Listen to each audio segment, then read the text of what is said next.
everybody to the agenda of the regular meeting of the city of Coachella.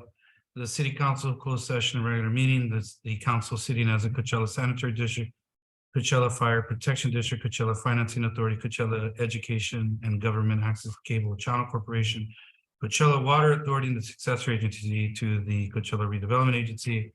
I'm going to go ahead and call this meeting to order. It's April 26th, 2023. I'm going to ask our city attorney if you can know for the record the attendance, and I will say that I received a call from Councilmember Galarza, Mayor Pro Tem Galarza, and he will not be attending as he has some work obligations. We'll also move to approval of the agenda. Mr. City Manager, are there any changes to the agenda? Yes, Mr. Mayor, just make a correction on item 1 and 2, strike Public Works Director and replace with City Engineer. And we are adding item 3A, conference with labor negotiator pursuant to Government Code Section 54957.6. City labor negotiator, city manager, and interim finance director, employee organization, Teamsters Local 1932, representing mid-management. And those are under the closed session items? Correct. Okay, and then I'm gonna add item number 5. This is the city manager evaluation and review.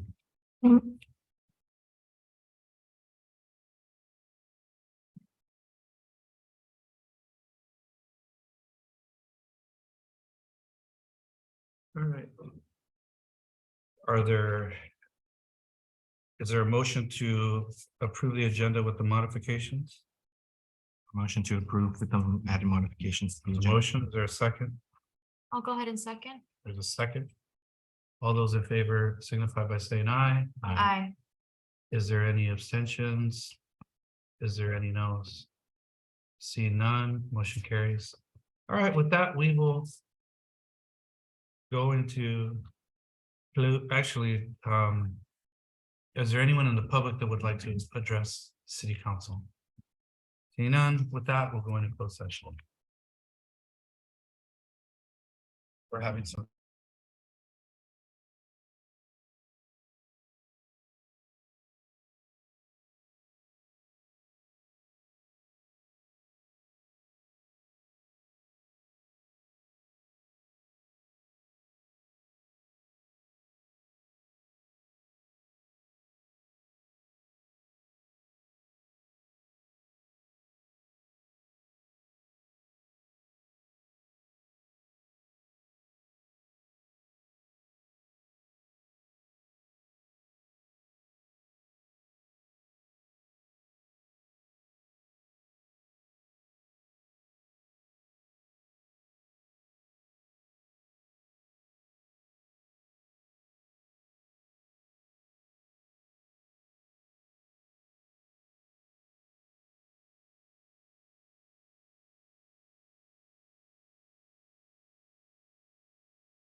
Airbenders, is the team Airbenders here?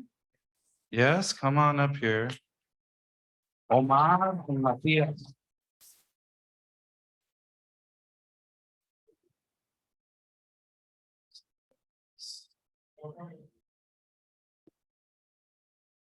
All right, who's who?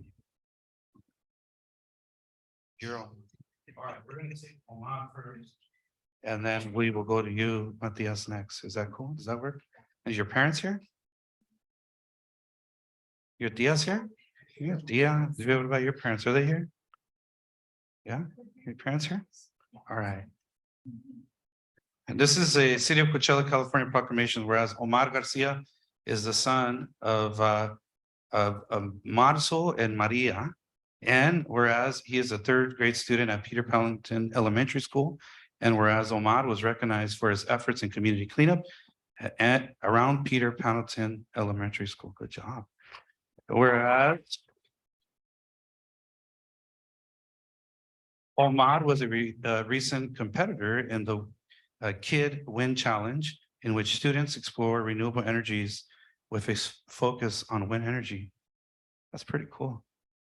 And whereas Omar was a top point earner at the regional level by building a turbine and created energy and was able to deliver an effective presentation on his experience.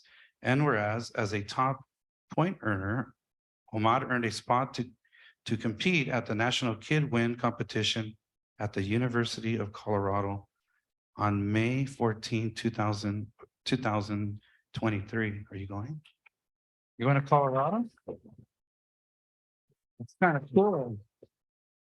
And now, therefore, I, Stephen Hernandez, Mayor of the City of Coachella, and the City Council do by recognize Omar Garcia on his regional win and urge all citizens of the City of Coachella to wish him luck at nationals. You built a turbine? You want to talk about it? Yeah. Yeah. Yes, you want to talk about it, huh? Yeah, I got a proclamation for you too. All right, this is a proclamation of the City of Coachella, California. And whereas Matias is the son of Lydia, and whereas he's a third grade student at Peter Pellington Elementary School, and whereas Matias was recognized for his effort in community cleanups around Peter Pellington Elementary School, and whereas Matias was a recent competitor in the Kid Wind Challenge, in which students explore renewable energy with a focus on wind energy, and whereas Matias was a top point earner at the regional level by building a turbine and created energy and was able to deliver an effective presentation on his experience. And whereas as a top point earner, Matias earned a spot to compete at the National Kid Win competition at the University of Colorado in May 2023. Let's give him a big round of applause. Now, therefore, I, Stephen Hernandez, Mayor of the City of Coachella, and the City Council, by the powers vested in us, do hereby recognize Matias on his regional win and urge all citizens of the City of Coachella to wish him luck at nationals. You want to talk about it? Let's talk about your wind turbines. Let me see. Let me ask you guys a question. So, did you guys build a turbine? Yeah. How tall was it?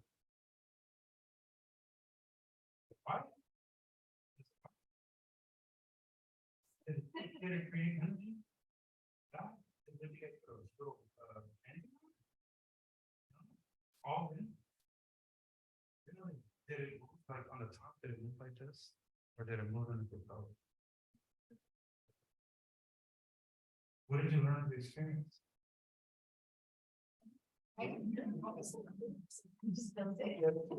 Teamwork. Did you learn sound? Science and. Do you know a little bit more now when you come down into the desert? When you see the wind, when the big windmills in Palm Springs, like how they work? You know how they work. Pretty cool, guys. Congratulations, huh? Thank you. And this is for you. Are there parents here? You guys want to come up? Las tías, come, las tías, los padres, padres, si pueden llegar acá enfrente a tomarse un retrato con sus hijos. Are you a teacher? Coach, come up here and explain. Yeah, coach. Coach, if you could come up and explain what you're doing with these kids. It's awesome. And introduce yourself, coach. Hi, everyone. My name is Lucy Rodriguez and I am their coach. And basically what they did was build the turbine. And it's a turbine that uses a DC generator and they were able to produce 12 volts of energy. So it was a learning experience for them and for me because it's their first time competing, but we made it to nationals. Now, so they are headed to nationals and I imagine their budgets is all procured and everything's done? Thanks to the city of Coachella itself, is make sure that we can also send a parent along with them. Good. So we're sending a parent along to nationals, which is good. Good, good. Well, congratulations, boys, and good work.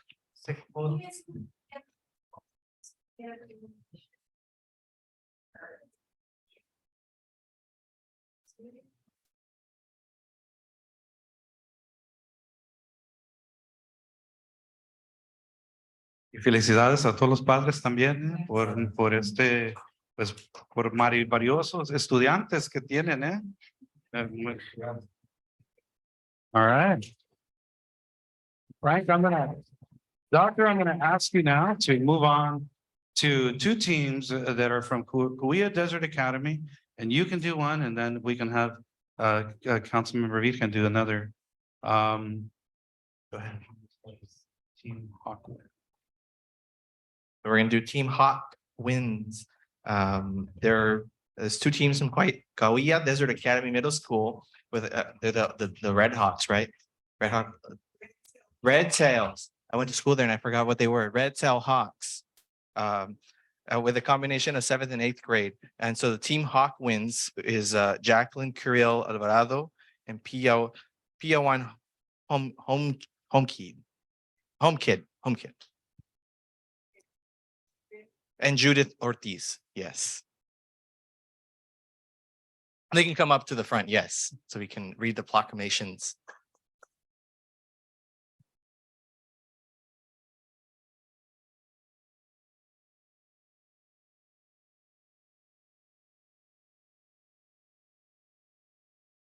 So we'll start with Pia One Home Kid. She's not here.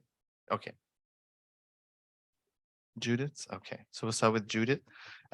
So the City of Coachella, California proclamation, whereas Judith Ortiz is a 7th grader at Cahuilla Desert Academy Middle School, and whereas Judith is an enthusiastic member of Hawk Wind's Kid Win Challenge team, and whereas Judith immersed herself in the project and never once frowned upon the amount of work it took to build her turbine, and whereas Judith eagerly learned everything she needed to know to give herself the best chance to win on the local level, and whereas Judith was a top point earner at the regional level by building a turbine that created energy and was able to deliver an effective presentation on her experience, and whereas as a top point earner, Judith earned a spot to compete at the National Kid Win competition at the University of Colorado in May.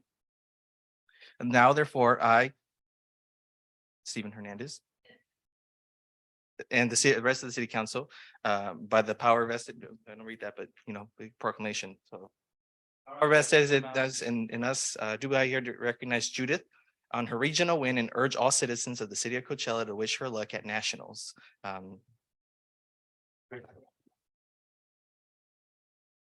want to make one of you speak, so you could one of you guys you can do it. You want me to do it? Do it. All right, and the next one is for Jacqueline Curiel Alvarado. Whereas Jacqueline Curiel Alvarado is a 7th grader at Cahuilla Desert Academy Middle School, and whereas Jacqueline is an enthusiastic member of the Hawk Wins Kid Win Challenge team, and whereas Jacqueline immersed herself in the project and never once frowned upon the amount of work it took to build her turbine, and whereas Jacqueline eagerly learned everything she needed to give to herself the best chance to win on the local level. And whereas Jacqueline was a top point earner at the regional level by building a turbine that created energy and was able to deliver an effective presentation on her experience. And whereas as a top point earner, Jacqueline earned a spot to compete at the National Kid Win competition at the University of Colorado. So they'll be there May 14th through the 17th of this year. And now the mayor and the city of Coachella, the council, we hereby do recognize Jacqueline Curiel Alvarado, and we wish you the very best at nationals. So who wants to talk about their project? Don't be shy. So our project, our name of our member is Hawkwind. So why we named that is because our school, our mascot is a hawk. So we put hawk, and for Kidwin is wind because it's a turbine. She made the blades, and I do the base. I connect them, and I took pictures of examples, and we did a presentation.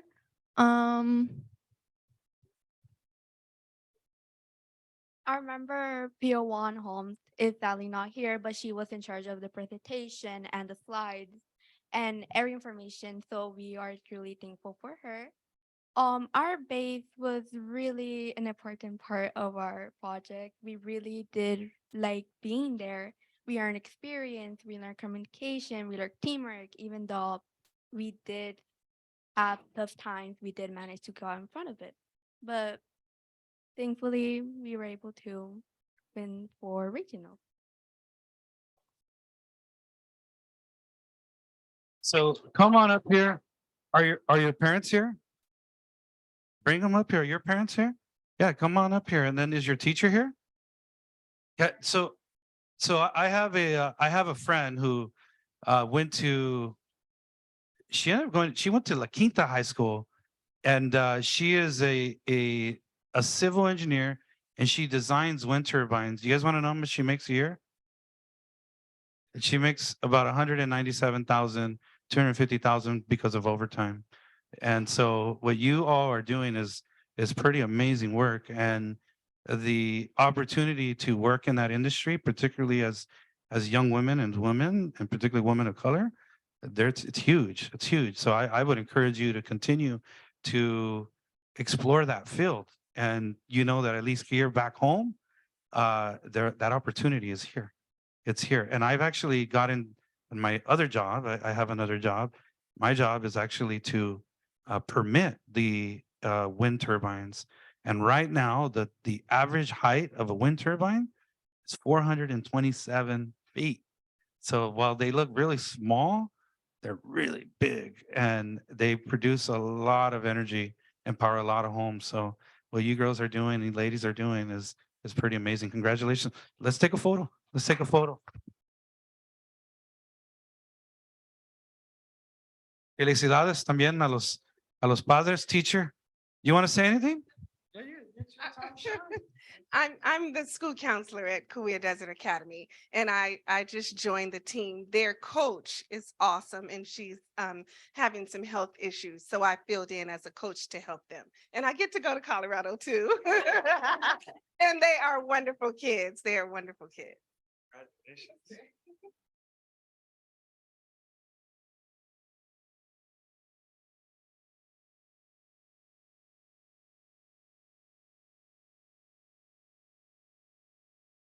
Oh, awesome. Congratulations.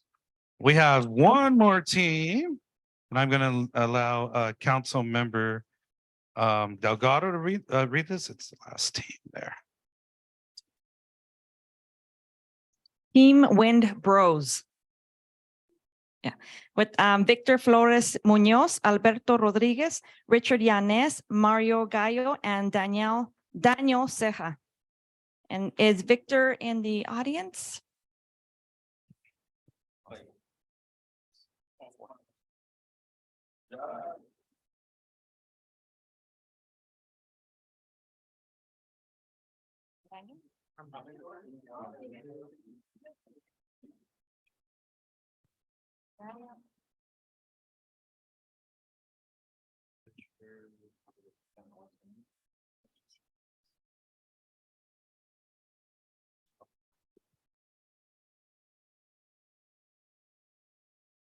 Okay.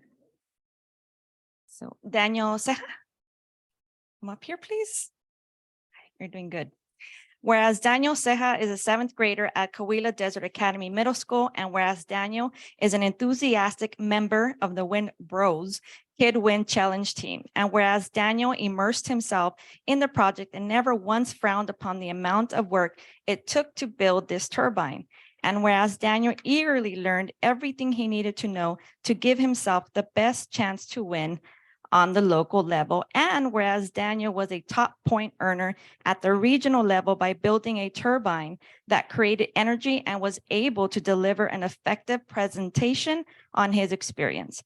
And whereas a top point earner, Daniel earned a spot to compete at the National Kid Win competition at the University of Colorado. Now, therefore, I, Stephen Hernandez, and council, by the power vested in us, do hereby recognize Daniel Ceja on his regional win and urge all citizens of the city of Coachella to wish him luck at nationals.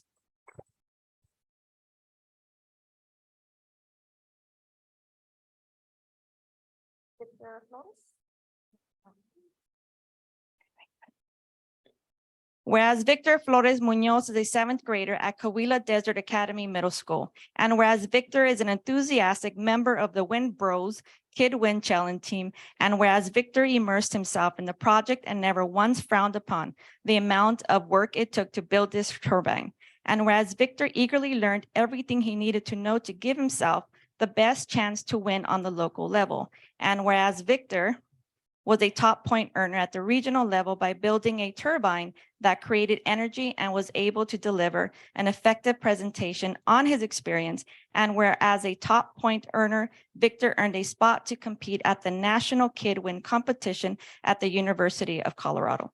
Now, therefore, City Council and Mayor Stephen Hernandez, by the power vested in us, do hereby recognize Victor Flores Munoz on his regional win and urge all citizens of the city of Coachella to wish him luck at nationals.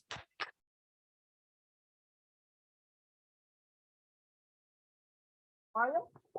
Come on up now. Whereas Mario Gallo, a seventh grader at Coahuila Desert Academy Middle School, and whereas Mario is an enthusiastic member of the Win Bros Kid Win Challenge team, and whereas Mario immersed himself in the project and never once frowned upon the amount of work it took to build his turbine. And whereas Mario eagerly learned everything he needed to know to give himself the best chance to win on the local level, and whereas Mario was a top point earner at the regional level by building a turbine that created energy and was able to deliver an effective presentation on his experience. And whereas as a top point earner, Mario earned a spot to compete at the National Kid Win competition at the University of Colorado. Now, therefore, City Council and Mayor Hernandez, by the power vested in us, do hereby recognize Mario Gallo on his regional win and urge all citizens of the city of Coachella to wish him luck at nationals.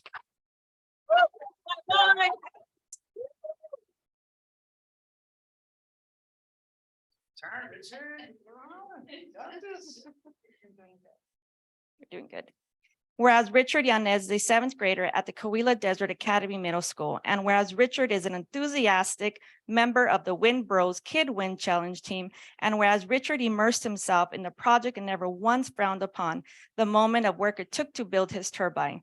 And whereas Richard eagerly learned everything he needed to know to give himself the best chance to win on the local level, and whereas Richard was a top point earner at the regional level by building a turbine that created energy and was able to deliver an effective presentation on his experience. And whereas as a top point earner, Richard earned a spot to compete at the National Kid Win competition at the University of Colorado. Now, therefore, City Council and Mayor Hernandez of the city of Coachella, by the power vested in us, do hereby recognize Richard Yanez on his regional win and urge all city of Coachella to wish him luck at nationals.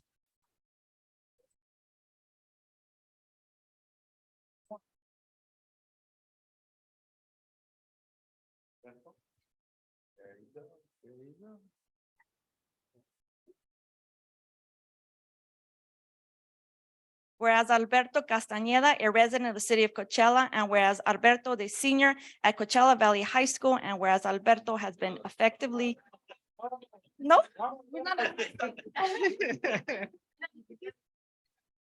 Alberto Rodriguez.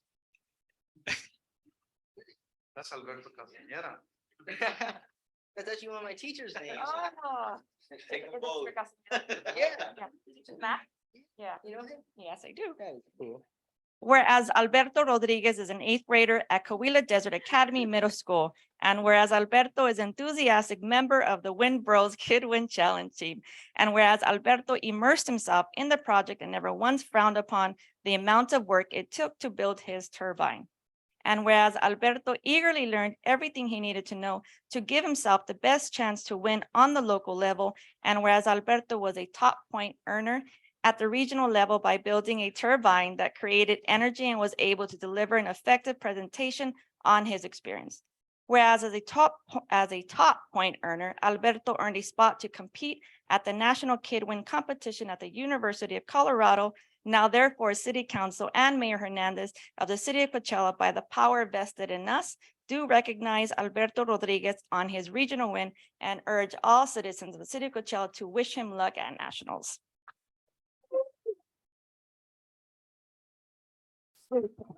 Are your guys' parents here? Come on up, parents. You should all be very, very happy. And while you guys are coming up here, I'm going to say a few words. I was actually, I want the boys to listen. I was actually part of the first graduating class of Cahuilla Desert Academy. And when we went to school, we actually used to have a little STEM program. And it was kind of cool. And I tell you guys this because it's important that as young boys, as young men, that you guys continue to inspire to higher education. Believe it or not, young men, and particularly young men of color, are not going to college. And it's a sad thing that a lot of people are not pointing out, but a lot of young men are not going to college. And so use this to motivate you to continue to, reach and go on to higher education. But I'm really, we're proud of you. We're proud of the ladies. We're proud of everybody in here who is working on STEM and who's going to be representing Coachella in Colorado. So that's pretty cool, guys. Thank you. I'm gonna see if I'm gonna ask the city manager to get you some gear too, some hats and some shirts. That way you guys can rep Coachella in Colorado. And we want to hear from the teacher too.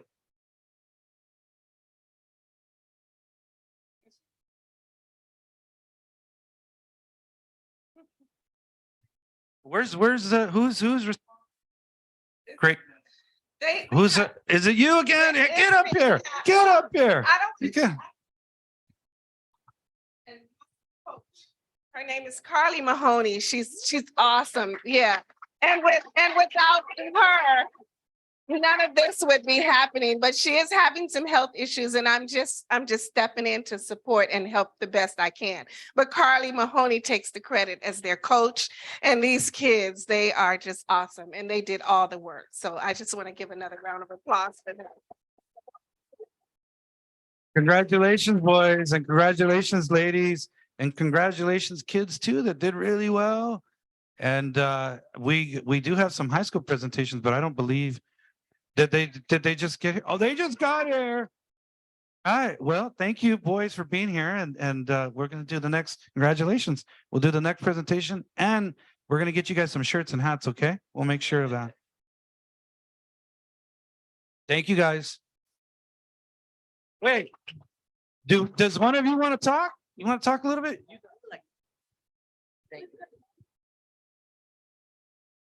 We have could this hear me?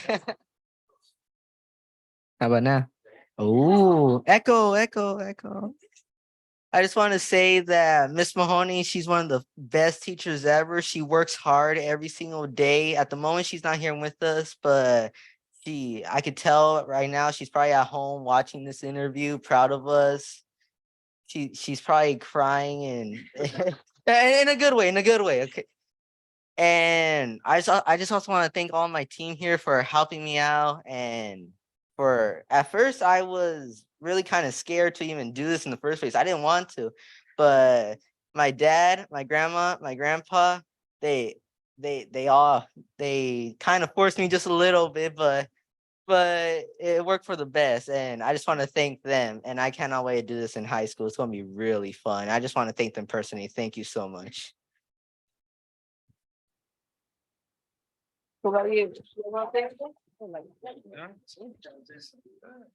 First of all, I would like to thank Richard Yanis for being our team captain and inviting me to this project. Then I would also like to thank Daniel for being there when we needed help.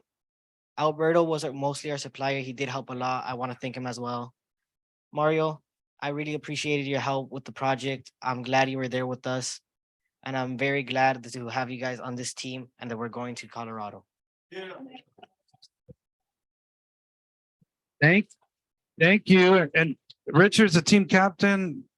Can you say Coachella? No. Que viva Coachella. Alida, que viva Coachella. No. Thank you. Thank you, boys. Thank you so much and congratulations, boys. Thank you. Thank you so much. Good job. Good job. Good job. Good job. Good job. Huh? Good job. Good job. Good job. All right, Coachella Valley High School is in the house now. We have 4 seniors. And I believe Aroti and Melissa, 'cause I see 2 ladies, right? You want to read Naro? And then Melissa. All right, I'm going to read Melissa Perez Rodriguez. Who's Melissa? You're Melissa? Melissa, get up here. And this is a City of Coachella, California proclamation, and it says, and it reads, whereas Melissa Perez Rodriguez is a senior at Coachella Valley High School, Go Arabs. And whereas Melissa is an organizer and advocate for the Youth Task Force and the Youth Organizing Council, which focuses on reducing socioeconomic barriers here in the Eastern Coachella Valley. That's awesome. That's awesome. And whereas Melissa is also an editor and chief of the Coachella Valley High School yearbook, and also volunteers her time to photograph local events such as the annual Autism Awareness Charity Benefit and the annual Coachella Valley Women's March. And whereas since 2014, Melissa has competed in the realm of science and linguistics via academic competition and debate tournaments that have equipped her with public speaking abilities and critical thinking skills.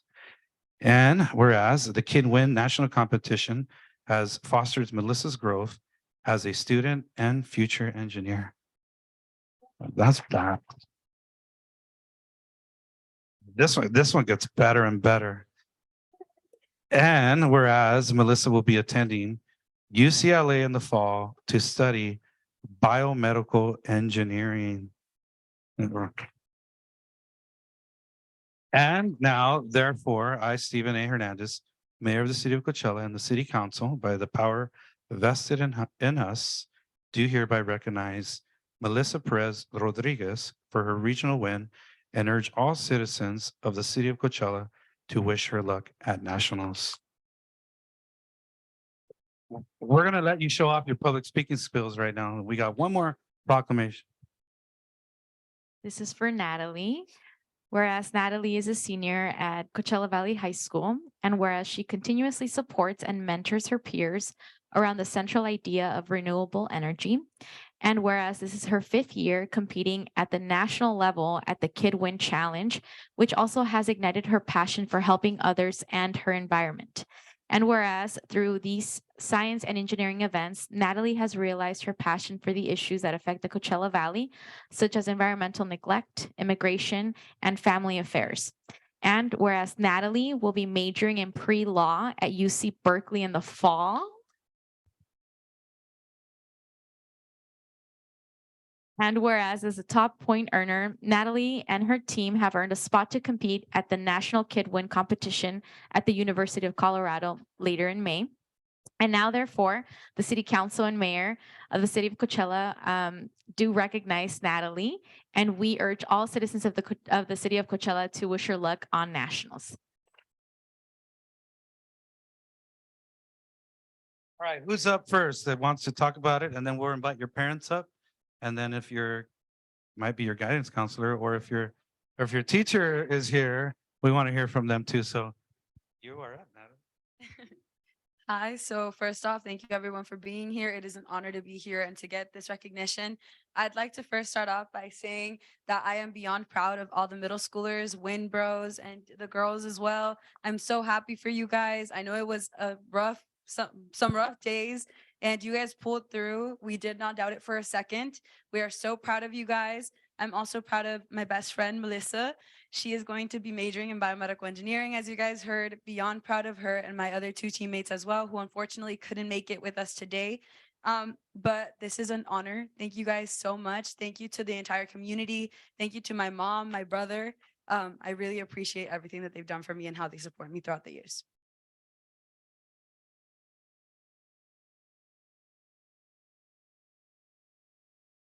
Hello, everyone. Good evening. Thank you so incredibly much, as Natalie had mentioned earlier, for dedicating your time to be here with all of us today. It is both an honor and a privilege to be recognized by the city of Coachella. We greatly appreciate all of your efforts, especially in the realm of academia. In order for us to have been recognized for our hard work and dedicated efforts, it truly does mean the world. As Natalie mentioned earlier, we have both been competing in National KidWin since the 7th grade, and it truly means the world seeing all of your hard work and passion and dedication be presented in front of you all. So thank you once again. I'm highly looking forward to our academic endeavors as you become a future lawyer and help us all, not only our environment, but fellow members of the community. And we'll see what's to come. Thank you so much. Are your parents here? Your parents are here? Okay. Your mom's here? Yeah, maybe she wants to come up and join us on the photo. And then I'll share something. I have two stories. One is that a future lawyer, he went to Coachella Valley Unified. He went to, yeah. And he graduated from from University of California. What's the little hidden? Hastings. He makes a lot of money, so you're gonna be learning. And then yourself. So you guys, there's a little artery splint, and it goes into the hearts. And it was a Latina that actually created it. And it's really cool. And now that saves a lot of lives. And that person was able to actually sell it for $1 billion. Biomedical sciences, like that's what you do. You engineer things that go into people and make people's lives better. And so it's really cool that some are aspiring to be, a professional in that field. And it's so awesome. Congratulations, both of you. Wait, where's your teacher? Is your teacher here?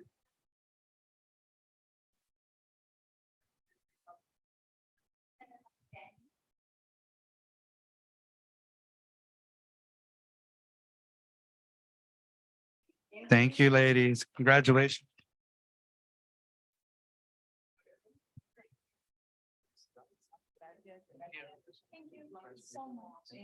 Thank you. All right. Well, ladies, can you do us a favor? Can you do us a favor? We have a proclamation for Jonathan and Alberto. Can you give it to them? Perfect. Thank you. You can, you could have them access this. It's already is. You're live. It's cityofcoachella.org. So cityofcoachella.org, and you can catch this meeting. Thank you so much. Thank you. Thank you.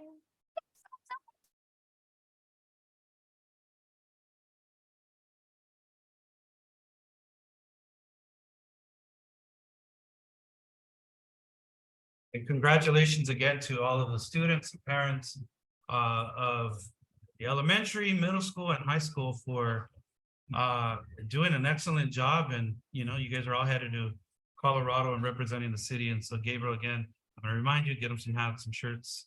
That way they can represent the city of Coachella. We do have another proclamation. This is to Edna Rodriguez, and this is for the Greater Coachella Valley Chamber of Commerce. Ms. Rodriguez, are you here? There you are. I'm gonna ask the council to join us as well.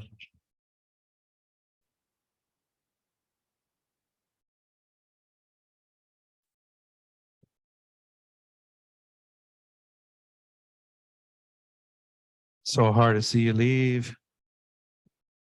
All right, this is a City of Coachella, California proclamation, and whereas Edna Rodriguez was an employee of the Indio Chamber in Greater Coachella Valley Chamber of Commerce for over 30 years, and whereas she contributed countless staff hours towards the effort of small business support and stakeholder collaboration, and whereas she was a pillar in the City of Coachella small business community, and whereas Ms. Rodriguez was a selfless and dynamic contributor to growth and direction, and whereas she was well-known and respected by her colleagues and peers, and whereas she fully understood the role and mission of the chamber as it relates to the City of Coachella's relationship, and whereas Edna Rodriguez always found time to offer resources to Coachella Chamber members.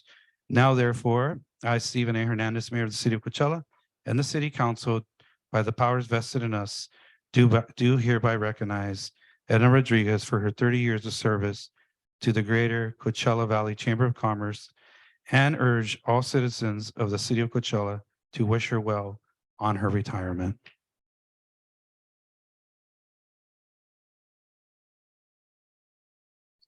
And I'm not going to let you leave, but I'll say in a few words too.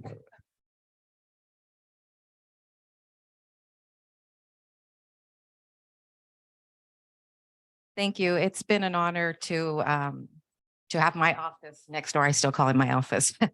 But it was an honor just to be part of the community and helping the businesses, the residents, and working with your staff, putting on events, different events at different levels. So I'm honored and thank you so much for your support. I appreciate it. Thank you. A lot of folks, sometimes they don't realize what it takes to put on events, or what it is to attract a business, or what it is to be able to keep businesses afloat and by giving them resources. And it really is the people that we have around us that make the city flourish and function. And Edna, you've done just a tremendous job in making sure that our residents, our businesses, our events have met the expectations of the community.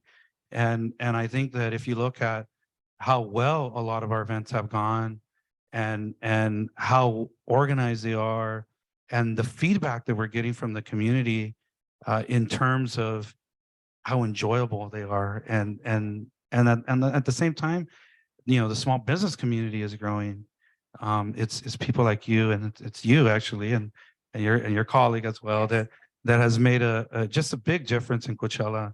And we wish you well. 30 years it's a good amount of time. It's a good amount of time. And so thank you so much. Thank you.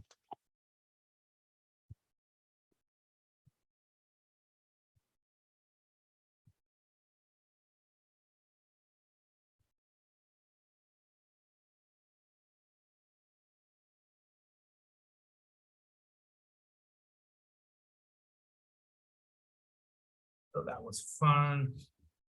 All right, next we'll have a presentation by CVAG CV Housing First Program. Jacob. Thank you, Mayor, members of the City Council. We have CVAG obviously here today to talk about the Coachella Valley First Housing Program. We're having them present today. CVAG's interested in establishing an MOU for a 2-year contract to help with supportive services. So they'll go ahead and provide a presentation. Feel free to ask all the questions that you want. The idea was that should you come up with questions after the presentation's over next week or something, you could approach staff. They'll be back at the next City Council meeting with action staff report. With that, we'll go ahead and kick it over to Erica Felci and Ivan Tenori. Erica, welcome. Hello, Mayor and CVAG Chair. Thank you very much. This is twice in 1 week, thanks to our executive committee meeting. And I just this over here, and Mr. City Manager, thank you for having us, and to your staff for inviting us to come. And I got to be honest, I wouldn't have come today if I knew we were speaking after so many distinguished students and residents of your community. So Jacob, we'll talk about that later. Okay. Our CV Housing First program, I thought I'd provide a little bit of background, and for council members who have sat through Tom's 101 briefing for CVAG, some of these slides may look familiar, but I'll run through a little bit of history and kind of talk about where we're going with the program. So a little bit about kind of our beginnings.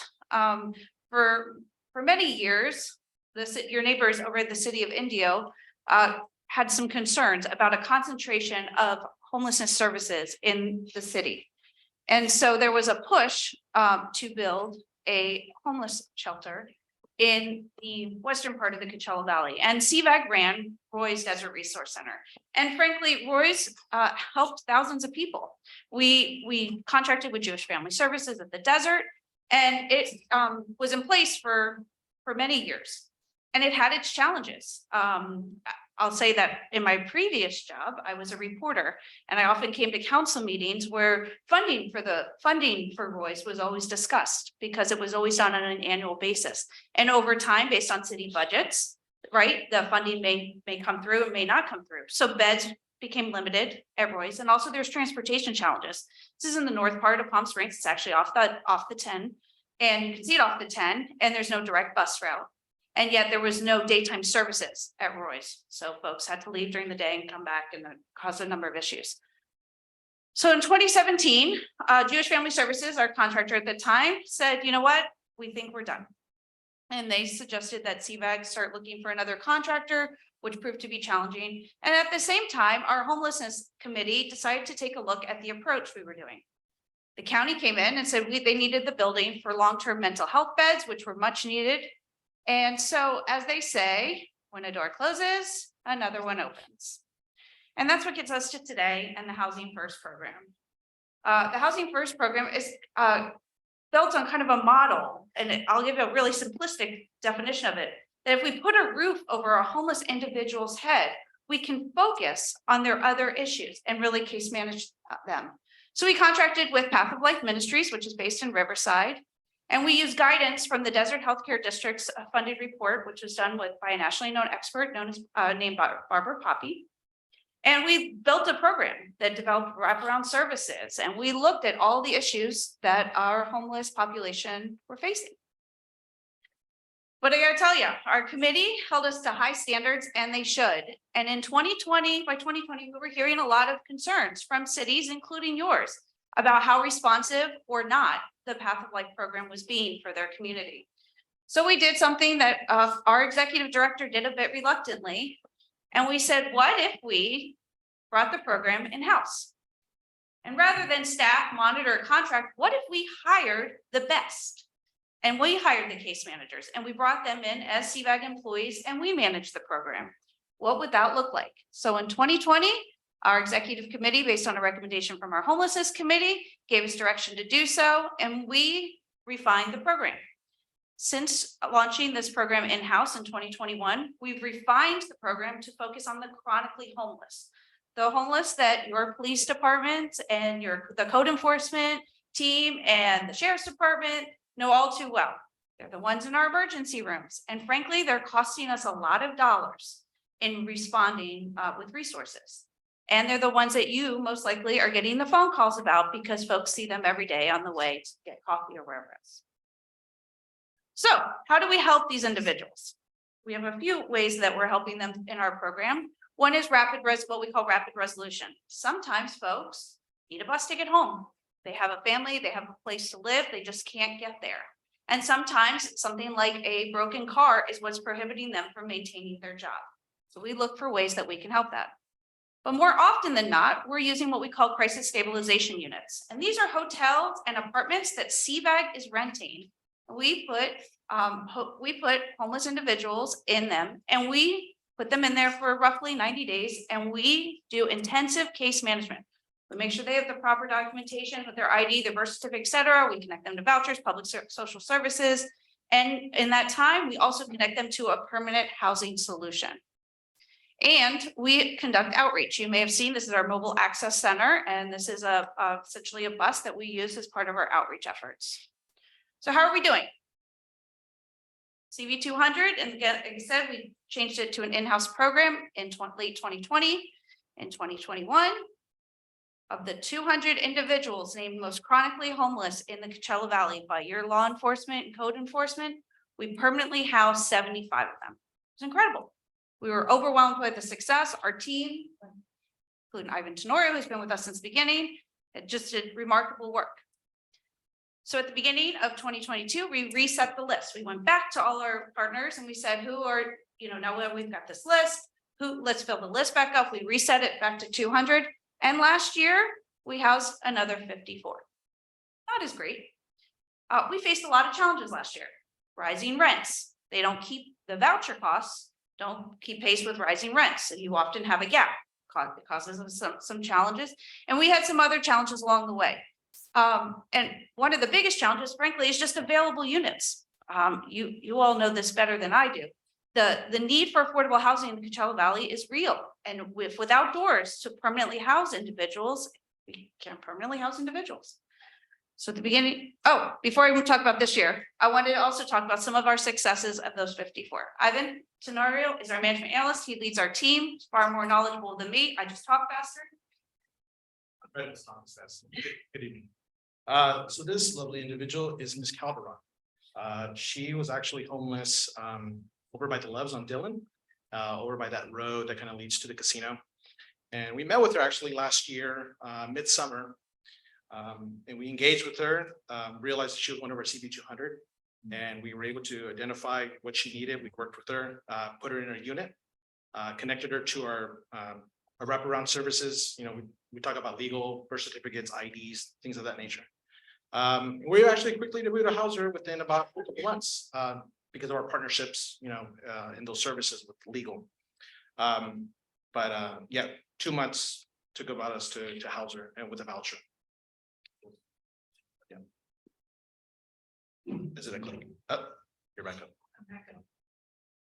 We should have rehearsed. My apologies. So at the beginning of this year, we are off to a running start, much like we did at the beginning of the last calendar year. We reset the list. And in first quarter, we just provided this report to our executive committee. We housed another 24 individuals. Now, I will say this is our best single quarter since the beginning of 2021.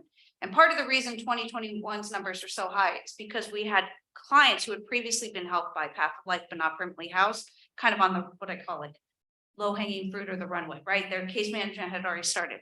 And at this past quarter, we saw the similar numbers to what we saw in 2021.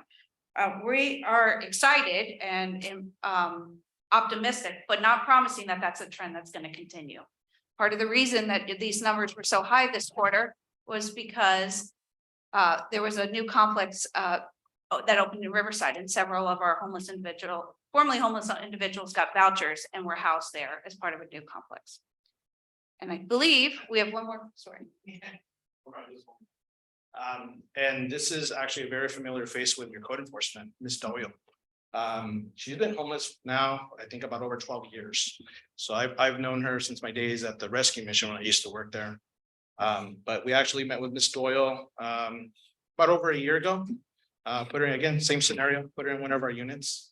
We're able to provide all the same services that we provide to everyone else. And as Erica was mentioning, she was one of our few that went to St. Michael's, but after 10 years was able to, finally achieve some housing. We did also want to talk about some of our challenges that we're facing. Have anyone talk about this? Yeah, so obviously the complexities of working, with our homeless is quite, difficult. This particular couple were homeless and staying over by the Andes, right around the dumpster. And we met with them about a year ago. They've been homeless for a couple of years. So we spent literally about a year's worth of time of connecting them, getting to services, trying to get them to commit to work with us, which is also a big challenge in our program sometimes. But we were able actually to successfully house them recently. Part of the challenge is that right now they have a voucher, they're paying their portion of it, but because of the difficulties of their behavior, things of that, right now they haven't paid their rent. So they're potentially looking at some, maybe an eviction. But this is kind of again, speaks to the complexities of working with these individuals. And we highlight what we call our failures or the failures within the program.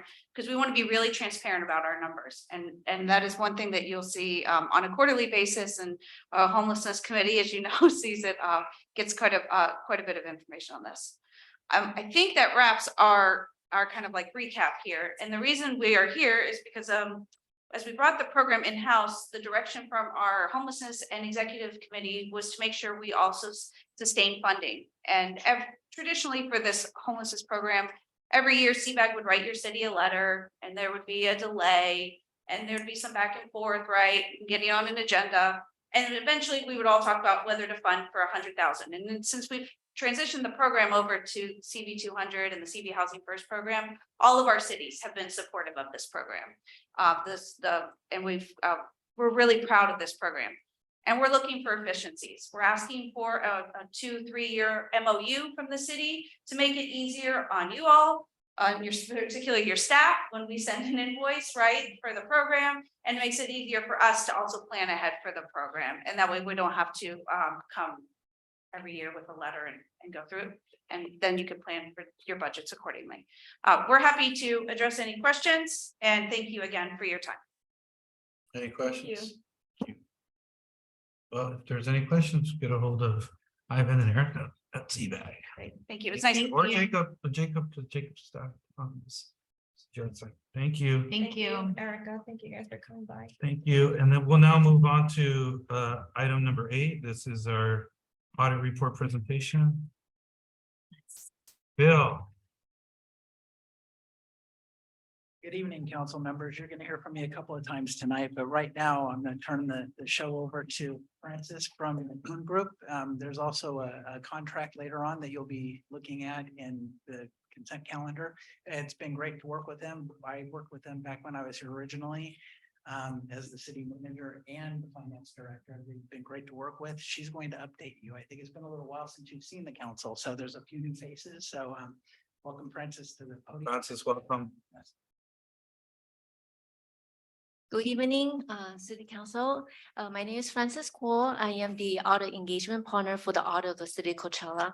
It's my pleasure to be here to present the audit. It's like Bill mentioned, it's been a couple of years since I was here, so very happy to be here to present the audit. So what I'll go through tonight is to go through the scope of work, what we have done, and some required communication for the audit, and overview of the financial statements and the audit results.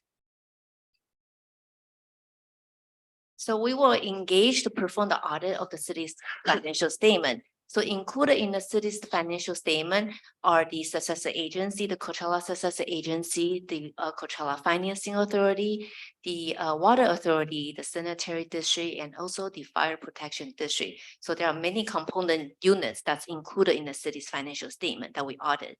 We also perform the agreed upon procedures on the appropriation limit, and also report on the internal control over financial reporting and on compliance in accordance with the government auditing standard.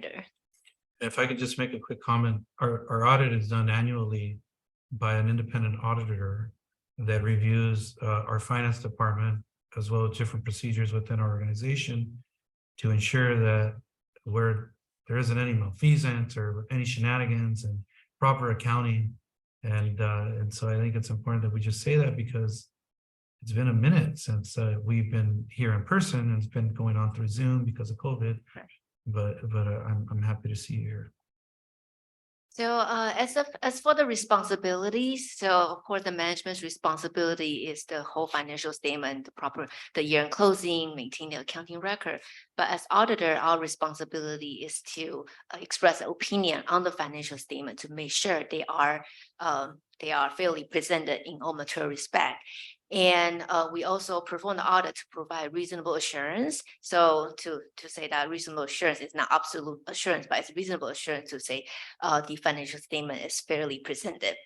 And we also consider the internal control. So what we do during the audit process, not only taking look at the financial statement on the numbers itself, we also look at the city's internal control over different transaction cycles, the bank reconciliation, the cash receipt, cash disbursement, the utility billing. So all those transaction cycles are very material to the financial statement. So we'll take a look at all those internal control and testing the internal control so that we can rely on that and design our other procedure to issue opinion for the financial statements.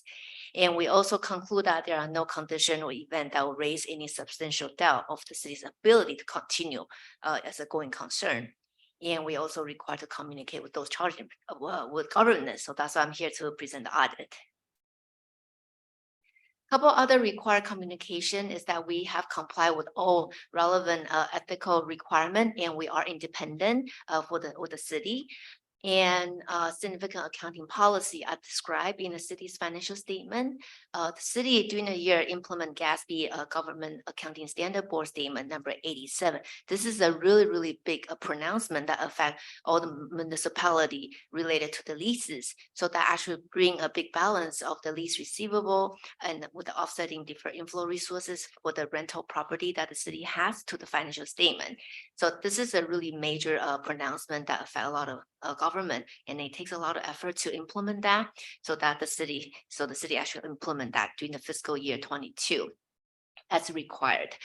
And a couple other significant estimate that the city used is the fair value of the investment and the depreciation on capital asset related to the useful life of the asset, and of course pension and other post-employment benefit liability. So both liabilities related to the pension and the OPEB require actuarial assumption, a lot of estimate that's involved. So that's the significant estimate that the city has for the financial statements. And a couple of sensitive disclosures for the city's financial statements. Note 1 is the city's summary of significant accounting policy. So that really dictates how certain transactions are being handled and reported in the city's financial statement. So it's very important to read through that. And note 3B related to the advance to and from other funds, which are the interfund loans within the city's different funds. And note 11 related to the pension, and 12 is the other post-employment benefit plan. And note 15 related to the commitment and contingency affecting the city, and note 16 on some individual fund disclosures. And we're happy to say that related to the misstatement, there were no uncorrected misstatement that's been reported for the fiscal year.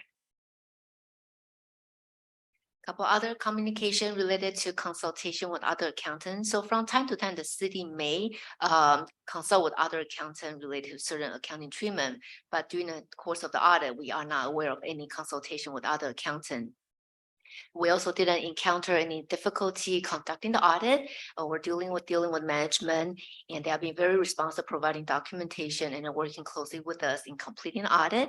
And we also didn't have any disagreement with management, whether it's on the accounting treatment or on the audit procedures that's being performed during the fiscal year 2022 audit. So I will also talk about a couple overview of the financial statement amounts. So the government-wide summary is the city as a whole. So it's divided into the governmental activities and the business tax activity. So in total, at the end of the fiscal year, the city ended the year with a net position of $266 million. So 216 million for the governmental activity and 50 million for the business tax activity.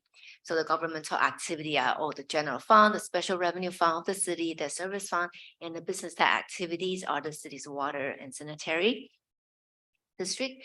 And within that net position, which is your equity, right? So you have your asset plus your asset minus your liabilities. So that's your net position, which is your equity account. And at the end of the year, $206 million are related to all your investments in the capital asset. So those are not really liquid type of asset that you can just for any program. It's really the investment in the capital asset, in the infrastructure, in the building that the city owns.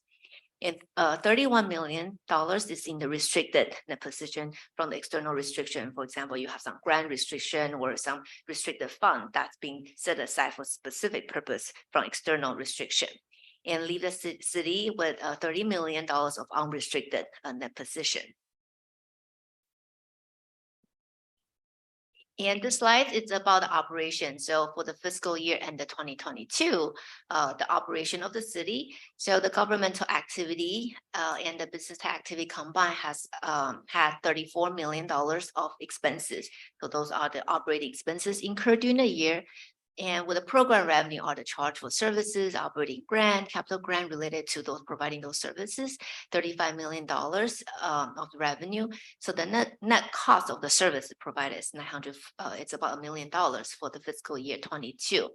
And included in the general revenues are general non-restricted tax revenue that the city had during the year, and with some of the investment earning or investment losses. So for the year 22 at $29 million.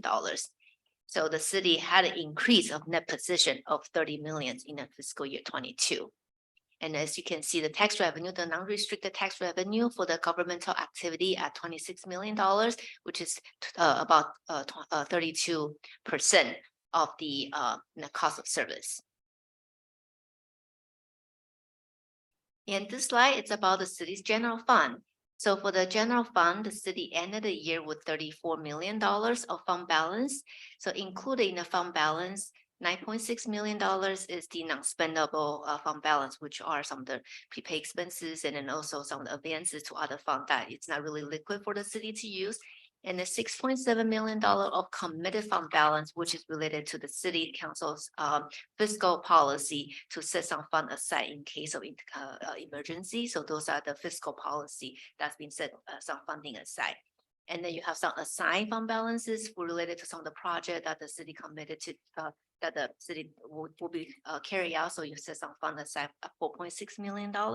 And at the end of the day, you have about 13 million unassigned fund balance that can be used at the city's discretion. And also you can see there's almost $12 million increase in the fund balance compared to last fiscal year. And the slides, it's about the changes during the year. So fiscal year 22, the general fund had almost $30 million of revenue compared to $26 million, which is a $3.2 million increase in revenue. A lot of it related to more service, charge of service, and then more tax revenue that's been generated during the year. And then minus the expenditure incurred during the year. So the revenue over expenditure for 22 was at $6 million. And the other financing sources are some of the transfers in and out on other fund, and also some of the proceeds on sales on properties for $3.8 million. So the city ended the year with increase of almost $10 million fund balance compared to the prior fiscal year of $5.2 million increase. And in the next two slides, I will talk about the pension and OPEB, and these are still a hot topic, even though you see big change from prior year, especially for pension. The city issued pension obligation bond to pay down your unfunded liability. So that might be a question. Last year we issued a bond. How come our liability is still so large? Because the reporting period of a measurement date for CalPERS reporting is a year behind. So this year, finally, you see where that contribution will go. So as you can see, the total pension liability, when you combine the miscellaneous plan and the safety plan together, the total pension liability was at $69 million. And then you already put the funding aside into CalPERS. So you have the fiduciary net position, which is the asset that's been set aside at $79 million. So you actually do have net pension asset. That's a measurement day of 2021. So for financial reporting 22. In comparison to the year prior, there was $18 million of net pension liability. So you went from 18 million net pension liability to $10 million of pension asset. So you had a funding ratio of 114% compared to 73% the year prior. I think this is where employees say, thank you, city council. Yeah, I would if I was them. And so the contribution made during the fiscal year, so as you can see in 2021, the $19 million was being contributed to CalPERS as to reduce the unfunded liability, and the contribution in 22 went back down to $664,000. And related to the other post-employment benefit on the retirees' health benefit, so the total OPEB liability for 2022 was $3.9 million. So since there hasn't been any trust that been set aside to accumulate resources, so the net OPEB liability is the same as the total OPEB liability at about $4 million in 22.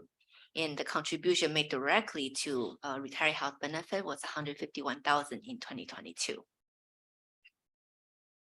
So that brings me to the audit results. So based on the audit, we issue a modified opinion, which is the best opinion you can get. So what that means is the financial statement are fairly presented in all material respect. So we'll talk about a couple accounting policy. So they have been consistently applied, and also the estimate that we talked about earlier, they are reasonable to the financial statement, and all the disclosure are properly reflected in the financial statement. And in our communication about internal control related matter letter to the city, we didn't report any internal control issue.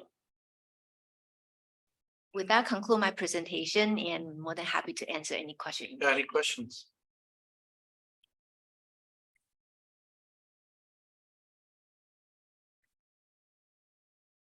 Any questions? No questions? I don't have any questions. No comments? See, no comments. I do have a comment. Let me just say to our finance staff and Bill and others who are here as part of it, thank you for good work throughout the year and for getting us back like in reporting just fairly and meeting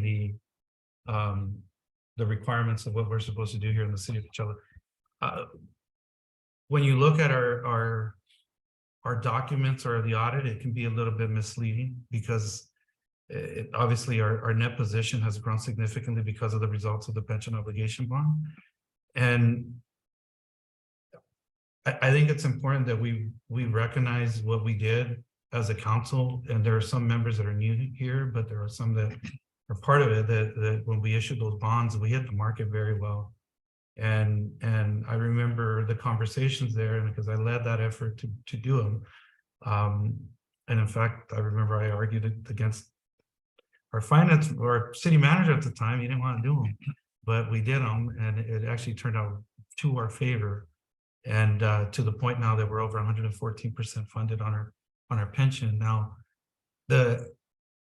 I say that because it's important to recognize that the CalPERS fluctuates in terms of their earning amounts, and as a fiduciary of our agency, I think the good thing is that if the fluctuation is positive, we're going to benefit even more. If it's negative, we have ample funds to mitigate and to put into that, so that we can stay at a good funded level. I mean, before we're at 73, now we're at 114.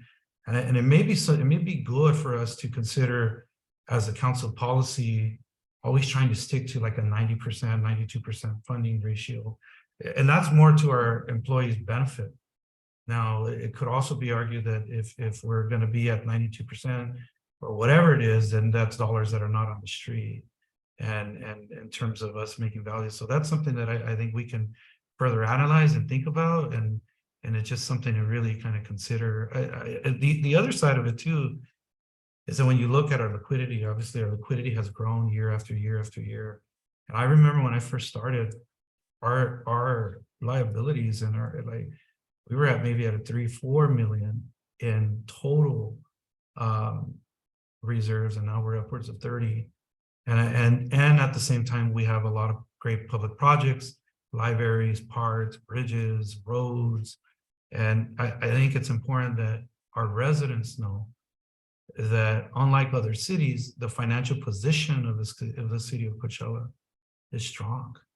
And if there's conversations about recession, there are ample reserves so that we don't have to, have drastic shifts in services.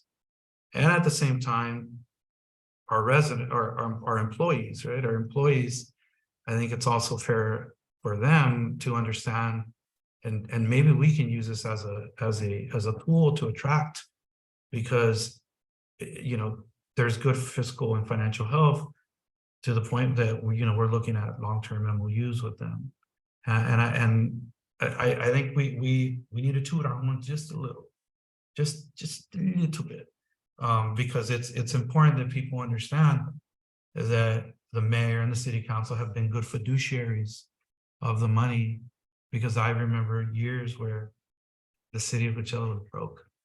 And the city was not in good financial standing. And so I just wanna, I wanna reflect on that. And more importantly, because you're an independent auditor. We're not making this up. You're not making it up. It's in your, here it is. Here it is. It's pretty good stuff. And so I just want to say that out there because I've been here for 9 years now. Before that, I've been here, you know, as a council member for a total of 17 years. And I've known you for a little minute, and I've known other auditors before you. And so I've known how far we've come. And I just think it's important that we recognize that. And it's also important that we recognize that how quickly the financial position could shift by making bad decisions up here in the bias. And I just needed to say that, and thank you for your time. Thank you. Thank you for the support. Thank you. Thank you. All right, with that, we'll move on to a grant presentation, because that's probably the other story. It's like, how have we grown and how have we done these things in Coachella?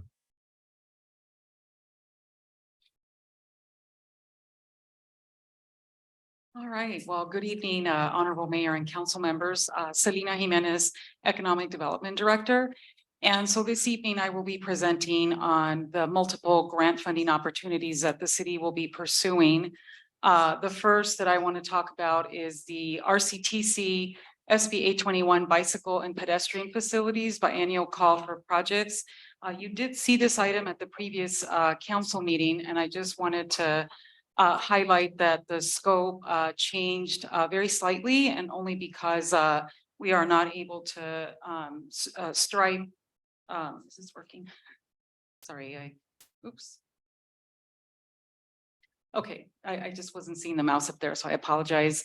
So we changed the scope just very slightly, but we will be installing pedestrian crossings, probably about 10 pedestrian crossings, so that will also bring our grant request to about the same amount as we had last time. And so that's that grant update. And the next one is about Clean California Local Grant Program. And through this funding opportunity, the city will be submitting a grant funding proposal not to exceed $5 million. And so the Coachella Gateway Beautification and Connectivity Project will improve the gateway entrance to the city of Coachella at State Route 111 at the Dillon Road and Avenue 48 Bridge by installing an art mural, decorative lighting under the bridge and bollard safety lighting, decorative fencing on the bridge, native and drought tolerant landscaping with trees and plants, wayfinding signage, litter abatement signs, benches, shade structures, trash receptacles, a drinking fountain. We will also install a multi-use trail, bicycle lanes, and a bicycle repair kiosk. We will also install a prefabricated restroom and dog park fencing and dog waste bag dispensers at Rancho Las Flores Park. We will also include signage identifying the city of Coachella. So this project will not only offer residents increased opportunities for active transportation, healthy recreation, and community engagement, but it will also provide beautification and access to CV Link and the Coachella Valley Arts and Music Line. And so the project area is right there. Can you guys see the little blue highlighted, that bridge and just some of the segments along Grapefruit Boulevard? And then the little blue walking path that you see that kind of leads into Rancho Las Flores, that would be the multi-use trail. And then we have some additional detail on some of the work that we will be doing. So where the bridge is, we're going to remove that ugly fencing and replace it with decorative fencing. We will also add landscaping in the median since there's no shade there. We'll also let's see, slope existing conditions so that we can add artwork, and then we're going to add additional landscaping. As you know, there's no public open space and there's no shade in that area. We will also let me see if there's another rendering, because I have another one. So this is what we mean by the lights. Since this bridge is the gateway entry to the city, we thought that if we could put some lighting to really illuminate it and some art murals on the side, this would really amp it up. And in addition, with the Coachella signage, That is a permissible use of grant funding, believe it or not. And then we plan on installing the little pathway that you see here on the bottom left corner that will lead to Rancho Las Flores. So you'll have connectivity from the arts and music line to the park. And then again, we'll have the xeriscape landscaping along the slopes. And that concludes this grant opportunity. And let me move on to the next one. This one is the Transformative Climate Communities Implementation Grant Funding Opportunity Round 5, which we're gonna probably coin again, Coachella Prospera. And we will have the following strategies. We will be submitting for urban greening and green infrastructure that the city of Coachella will be responsible for implementing. We will feature transit and rail access with Sunline Transit Agency, car sharing and mobility enhancement with the LEAP Institute. We will also have solar installation and energy efficiency measures with Grid Alternatives Inland Empire. We will also feature active transportation improvements, which will be implemented by the city. We'll have a health and well-being strategy, which will be implemented by Desert Recreation District. And then we will have a indicator tracking and data collection, which will be conducted by UC Riverside. The transformative plans will be the Climate Adaptation and Resiliency Plan, a Community Engagement Plan by Alianza Coachella Valley, a Displacement Avoidance Plan by Concoy Design Initiatives, and then a Workforce Development Plan by the Center for Employment Training, Grid Alternatives, and the Southern California Mountains Foundation, or the Urban Youth Conservation Corps will be secondary partners in implementing that transformative plan. And this concludes the presentation. I'm open to taking questions at the council. Any question, council? Just no council, no, if there are no questions. I do have the Coachella Prospera. Important that we apply our lessons learned. I know that on the health element of the plan, there were a couple of just unanswered questions, I think, were areas that we could strengthen. And I know some of them had to do with kind of the sustainable approach of the health model. And I think you got great feedback regarding that. And so I think it's important that we acknowledge those comments. And I think it's very, very good. On SB 821, competitive grant 2 from RCTC, we haven't won in a few years, and maybe it's a question, and Gabriel, maybe and Perez and Andrew, and we get every few years we do very, very well, and then we get to our projects that are kind of like a 4th or 5th one on our active transportation plan. I'm just curious if it's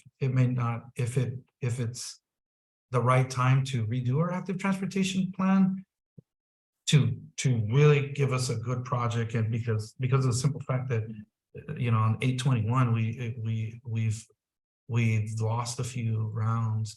In addition, we when we're thinking about the applying directly to the CTC, we didn't win last time either, but Desert Hot Springs did win.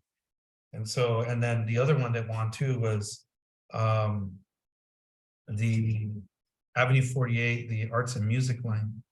And so what are the lessons learned there that we might be able to apply to our future grant applications?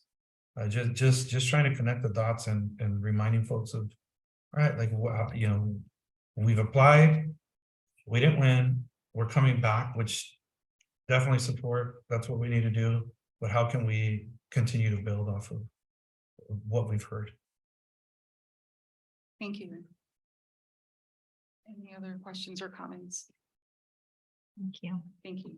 And if I'm wrong, Celine, let me know too. I mean, in terms of what your thoughts are, you're not going to offend me.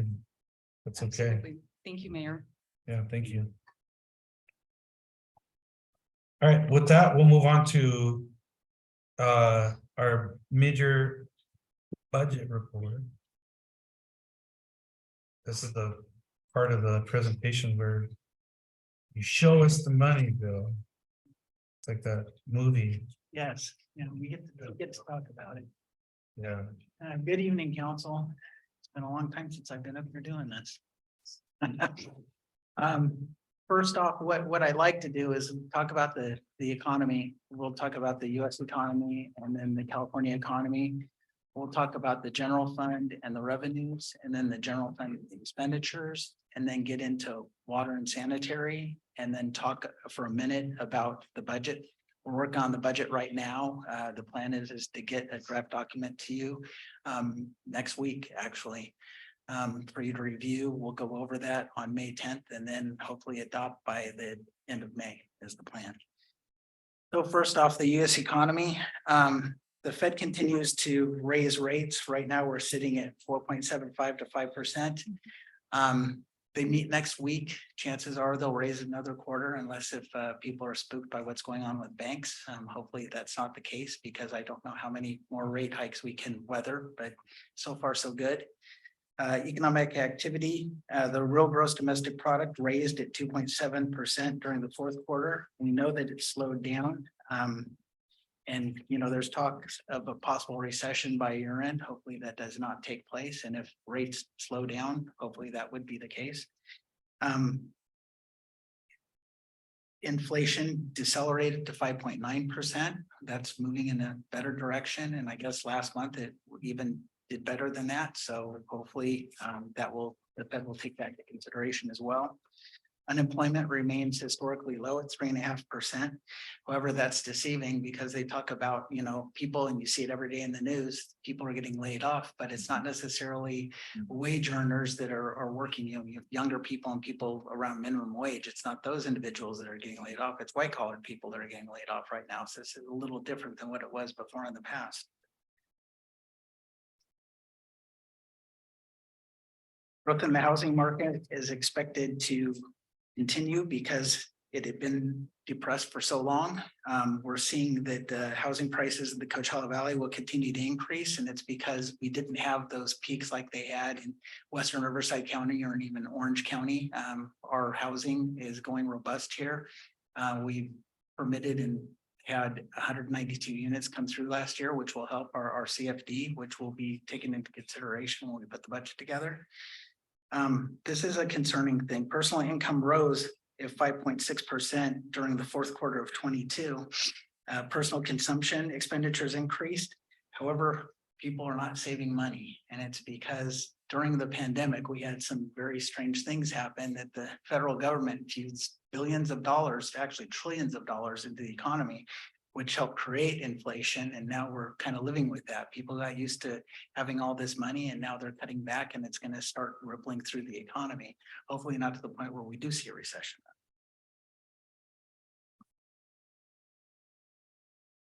In California, I'm not going to go into the detail of this, but we saw that people that were in the middle class were affected, where their power of their dollar was not going as far, and we continue to see that. Growth in the middle class has been stymied somewhat because, like I was talking about, they're calling it a rich session, where it's not necessarily hitting everybody, but it's happening to the white collared individuals, which it was bound to happen over a period of time, and it caught up to them. Shifts are happening. Healthcare is going up, transportation, education. I just got an insurance premium. I had no wrecks, nothing going on, and my car insurance went up 30% for no good reason. And they're stating it's because of the cost of goods to replace and repair a car. And we know that the vehicles are going up in price, and so it's impacting everybody.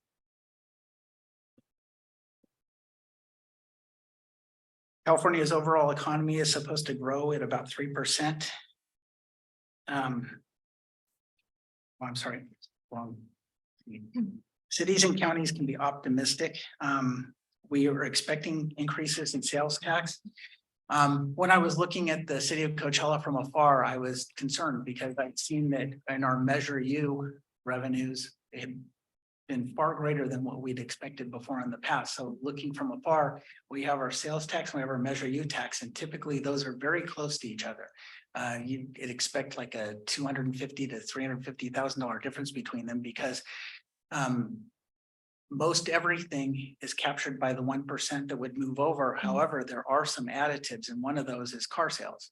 When somebody buys a car outside of Coachella, and we have a couple of used car dealers, but no new car dealers.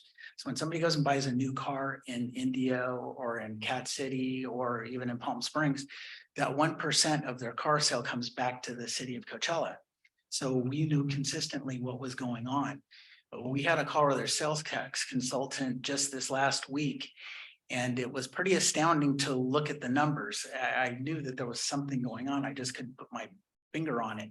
Our gas sales have increased quite a bit, but it's not necessarily because there's more volume. It's because the price of gas has went up. So if you look at, when I get into the details of the general fund, you'll see that our taxes have increased quite a bit over time. And so the price of gas has impacted that. When I was here, we did about $1.2 million a year in sales tax on gas sales. Now it's up to 1.6 million, $400,000 increase. The thing that astounded me the most, though, was new car sales. And like I said, back when I was here, it was about $250,000 is what it was. And that's a lot of money when you consider that's 1% of total value. Our new car sales for 4 quarters of last year was $984,000, which is amazing because that's almost $100 million in new car sales in 1 year. And if you think the average price of a car sold, it's supposed to be around 45,000 or so. That means that there were 2,500 cars sold in a year, new cars, to residents in the city of Coachella, which means, you know, we have about 10,000 homes. That means for every house that you walk by, you'd see a new paper plate in front of a house. That's amazing. That's great for the city. However, is it sustainable? That's a great question, because you got to think about it too. People were saving money. Things were good. They weren't spending a lot because they weren't traveling. So people had savings. And so they put a lot of money into their vehicles. Is that going to continue? I don't know that every 4th house on a block needs to buy a new vehicle. So I would expect that to slow down. City manager does, he's driving cold cars. He's a smart guy. He's a smart guy. Oh my God. So CPI in the Western region in California is 5.1% during March, which is down from what it was at the peak. Prices, the increasing, housing's up 0.7%, so that has slowed down. Energy is down actually 4.3%, but because that's because of gas and gasoline. And then food, and everybody sees it when you go out to eat. It used to be that you could go get a meal for about $8 or so, and you notice now it's about 15. It snuck up to about double. So you take your family out, you got 5 people with you, you're gonna spend $100 on, and then we're not talking about a restaurant meal, we're talking about fast food. So yeah, the 8.3% actually seems low, but think about that. It's been over time too, over the last year and a half, so it adds up. And then, of course, the cost of gasoline is up. That's a double-edged sword, because we love that revenue, but then we're also paying for it out of our own pockets as well. With that, I'll talk about what's going on too. During 22-23, we had an escalation in public safety costs. The annual increase for the sheriff was supposed to be 5 to 6%. However, I'm hearing from the lieutenant that it's going to be closer to 2.5%, and the county board of supervisors should be approving the rate, I think, next month. So we'll see an increase come through, but it's not quite as much as what we budgeted for, which was good. Wow. Fire went up 2.5%. Increase in labor costs are coming because we're negotiating with both of our labor units, and that would also the executives as well. And then the federal government, of course, there's the potential for higher interest rates, but hopefully that won't take place. And now we get into numbers. And what I'd like to do, I purposely printed this out for the council because I know that we have a couple of new council members, and so you don't have the history. And so within this presentation, you'll see some history. So I don't necessarily expect questions right now, but between now and the next council meeting, if you do have questions, and you're going to see some things, you're going to see, well, wow, you know, we were bringing in 27 million and now we're up to 31 million. However, what happened with our expenditures? Well, our expenditures also climbed because we know that last year when we adopted the budget, when you adopted the budget, it was a balanced budget. And that required some work because actually you had some deficit in there, but you know, the city manager did a great job last year of controlling costs and balancing the budget. There was a time though, however, when we're putting between $1 million to $1.5 million into reserves every year, but that was before COVID hit. COVID changed a lot of things. So as you can see, little history from 16, 17, there were, we were starting out about 22 million. Expenditures were always less than the revenues. So we're always putting away money to fund balance. You see though, in 21, 22, we had a big change there. And that was because of sales tax. And that was something I couldn't put my finger on, not being here because I'd retired and I stepped away and I didn't have a report. So I am comforted with the fact that the reports did tell me what was going on. However, I don't necessarily know that the new car thing is sustainable. You see that we had a slight surplus in 21, 22, and then 22, 23 were balanced budget. So revenues, if you look at where we drive our revenues, approximately 24.3 million is taxes. Most of that is sales tax. There's property tax in there. There's vehicle license fees. I can go on. And when you get the budgets too, last year necessarily council did not see details of what every line item was made up, revenues and taxes. When you get, you're going to get a binder next week and it will have all of that detail in there with the history as to where we were and where we are now. So that when you have questions, you'll be able to derive what you need to ask because you'll have all that information in front of you. So we go through and we look back in 21, 22, we had about $30 million in revenue. And then you see 21, 22 and look at that. We went from 30 million to 36 million. It's like, wow, look at that, a big bump. And it was because nobody was out shopping. They were shopping online. And when people shop online, that 1% from shopping on Measure U comes to us. So if somebody was shopping at Macy's or somebody was shopping at Costco online, we were picking up that 1%, which we normally would not do if somebody was going into that store. So we had a nice bump in sales tax that year. And you notice back in 22-23, it went back down because we did not have people shopping as much online. I'm recommending that we adjust sales tax by $463,000. We're going to hit that mark, which is good news for us, to take total taxes to 24 million. We also have it's some grant money, 150,000 to increase the intergovernmental to 1,420,000. So there's a slight increase, not much, 613,000, but it allows us to balance our budget. Another way of looking how we drive our revenues by bar, same thing that was depicted in the pie chart, just another way of looking at things. Sometimes, you know, depending upon how visual people are, sometimes this helps. So with new council members, we want to throw everything at you so you get more information maybe you need, but it also gives you more to ask questions with. Bill, you really think there's gonna be, you're gonna shut down? I mean, you're basically saying, hey, look, the actual budget will be at 32 and not closer to the 36 that we were a year ago. Yes. And you're seeing that already. Well, yeah, also though, it was actuals, you also within that, you had money from the sale of property as well. Okay, okay, so that's good. It's just like, Which was what, 3.7, right? 3.7? yes. Okay. So you also have to remember what Francis was talking about too, the thing when I first got back, that was a new thing, fair market value of assets.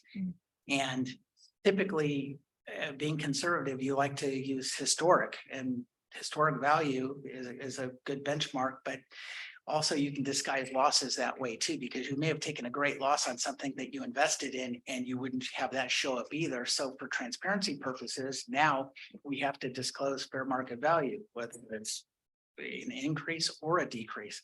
Well, PERS did great for us. As you saw, we went from 75% funded to 115% funded. However, when it flows through to the financials, if I were to give you a copy of our financial statements for this year, you'd look at it and go, wow, look at that. We had a bunch of savings in salaries for general government and also in public safety. But those gains in investment were netted against those. So it looked like we had this big fund balance increase, the $9 million. However, that's not money that we can go get our hands on. It's sitting with PERS. I know it's been discussed that possibly we could reduce payments to PERS or things like that. But in the back of my mind and being conservative, I think about when all of the cities in California went and approved improvements on their PERS, but you know, the plans.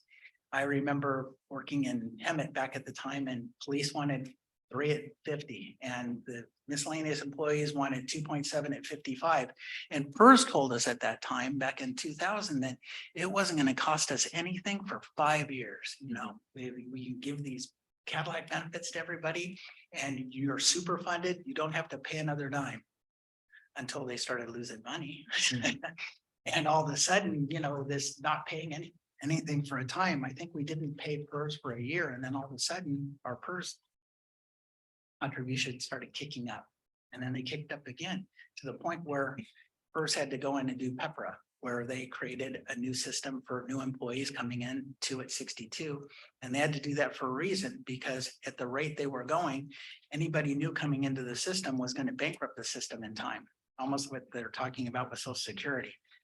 So I'm very leery because I've already lived through a time where we were going to have no contributions. And then we got to a point where we were paying 40% on some public safety plans, whereas it was supposed to be 0. Well, where do you come up with this money? Yeah. Well, you've got to raise taxes, you got to do all you can, or you lay off people, or you change retirement plans, you know, you bargain for. Which are really occurring. I think you're also saying this from a retired annuitant as well, or just looking at it and making sure we keep super funded. It's not necessarily super funded, but okay, it's a measurement, a snapshot in time. So PERS is always a year behind in the reporting. So this was, when this stuff took place, PERS, I think, had a 20-something% return that year. Yeah. Awesome. Yeah. What we haven't recognized is 13% loss that they had last year. Right. So even though we know what we saw on the screen, we know that it's changed already. Yeah. And we don't know going forward. I would hate to think that, you know, we get comfortable thinking PERS is going to take care of things and then we have a recession and things go bad and then all of a sudden we've issued a bond and we're paying PERS quite a bit again like we were before we'd issued the bond. So I digress. So. And just a quick point of reference, if you were to take the 32.4, and I'm assuming you're being conservative on the revenue projection here. And just say it comes out to that and you add the 3.7 that we realized last year, it somewhat gives us a 336 million roughly in total revenue if we had another sale of a property. Right, Yeah. things remain the same. And in fact, we're putting together the budget right now. Things are looking the same, which is great. That was great news to me, getting back here and looking at things. It's great news. So I'm very happy about that. The last time I was here, we had a payment come in from the State Board of Equalization where they sent us $1 million and it was in May. It was not anything that we expected. And the first thought was you put it into revenue. You know, they sent it to us, it's ours. But we knew better. It's like somebody made a mistake. Somebody sent us somebody else's money and we set it aside as a liability that they would come back and get. And sure enough, the State Board of Equalization did. They came back and got it from us by reducing the payments they were paying us ahead. When I got back, I was hoping that didn't happen again because instead of, you know, $1 million once, it was $1 million over a few years. And it's like, oh, Lordy, what's going on here? That's not the case. So I'm very pleased to report that to you. There's going to be no surprises there. So if you look at what's depicted on this is general fund expenditures by department. And so you can see that back in the day, 2021, we spent about $25 million on all general fund services. It went to 26 million, and now our budget is 31 million. Within that, though, are transfers out to pay for our pension obligation bonds. We also have public safety in there. It's good to see that Our estimate's not changing much. There's a few increases. City attorney, where we spent more than we were expecting to on legal services. Another 25,000 in planning, 60,000 in building maintenance, 119 for police services, 93,000 for fire. Not a big increase, but what we increased our revenues by, we're increasing our expenditures by, so we still have a balanced budget. And you're right, I was being conservative, but not super conservative. It will probably end up better than this, but it's always better to tell a good story after the fact than trying to plead for forgiveness after the fact because we missed it. So you've had a lot of good news over the years, and I continue to strive to give you good news in the future. Another slide for the council to pay attention to. The last one was by department, so you can see what we're spending by department.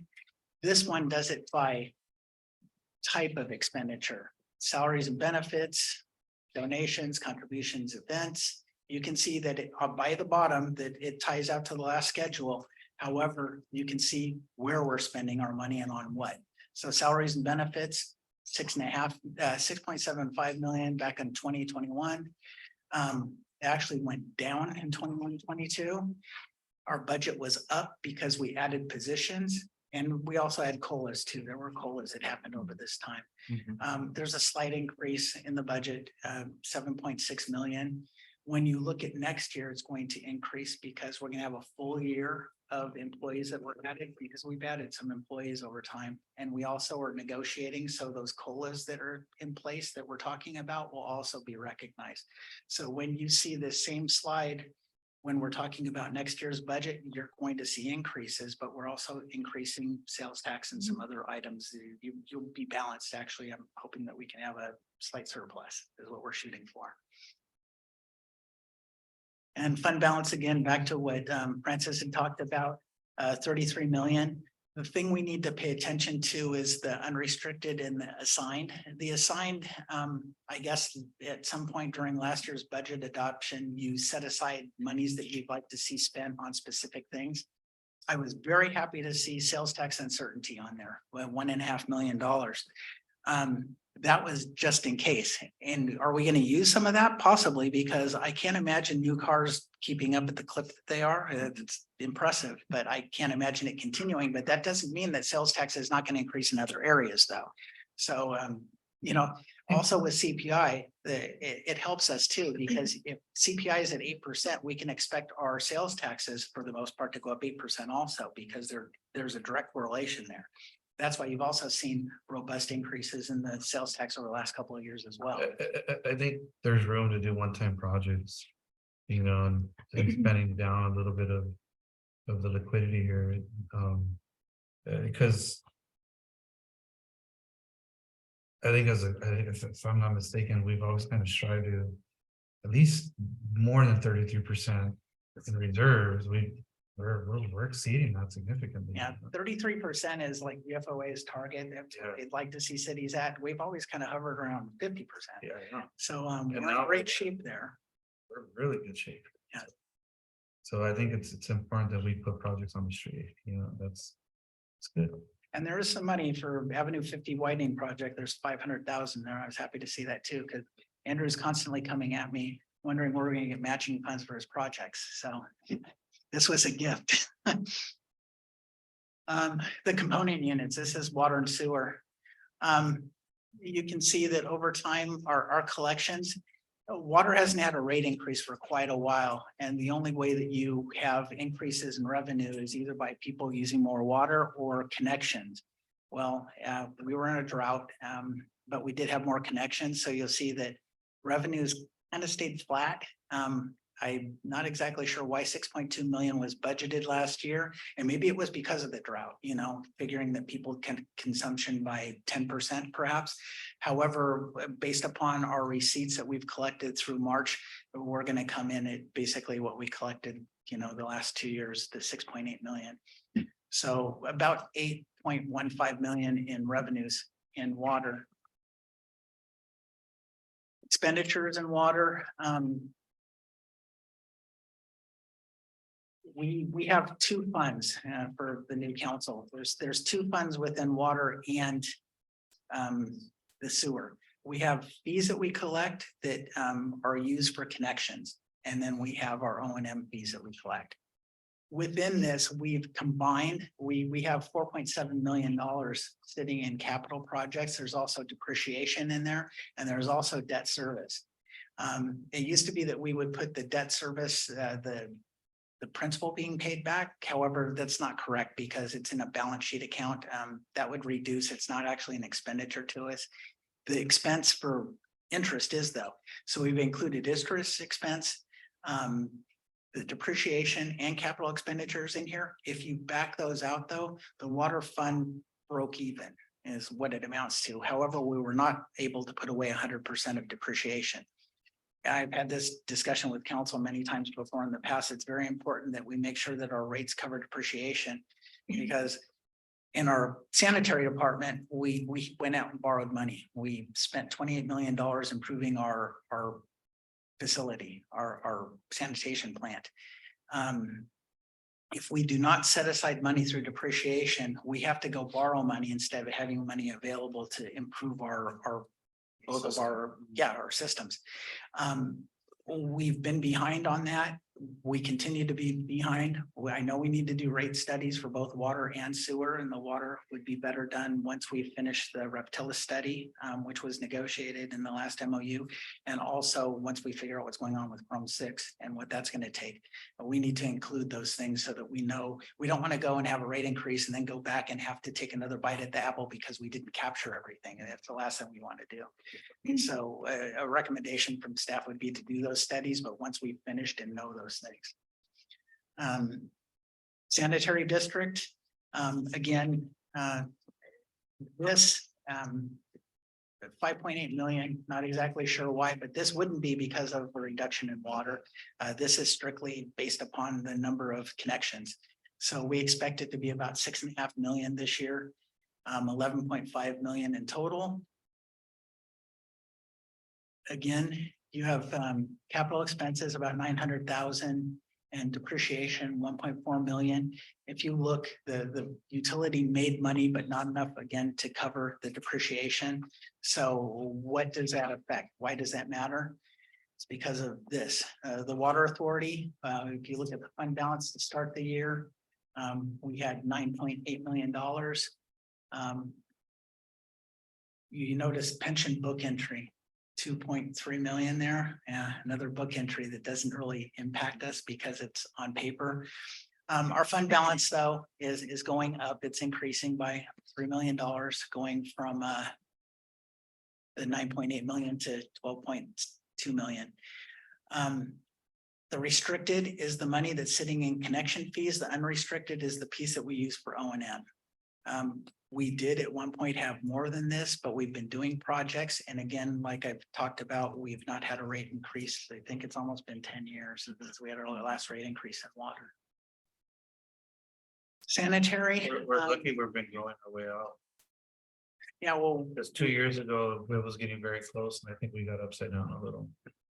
But I think the last time I was up for presenting, yes, we did. And we knew at that point we had to do something, but thankfully, that whole Chrome 6 thing, we can be thankful that we didn't jump ahead like some cities did, because now the technology is old and they're looking at new things that are hopefully going to cost less.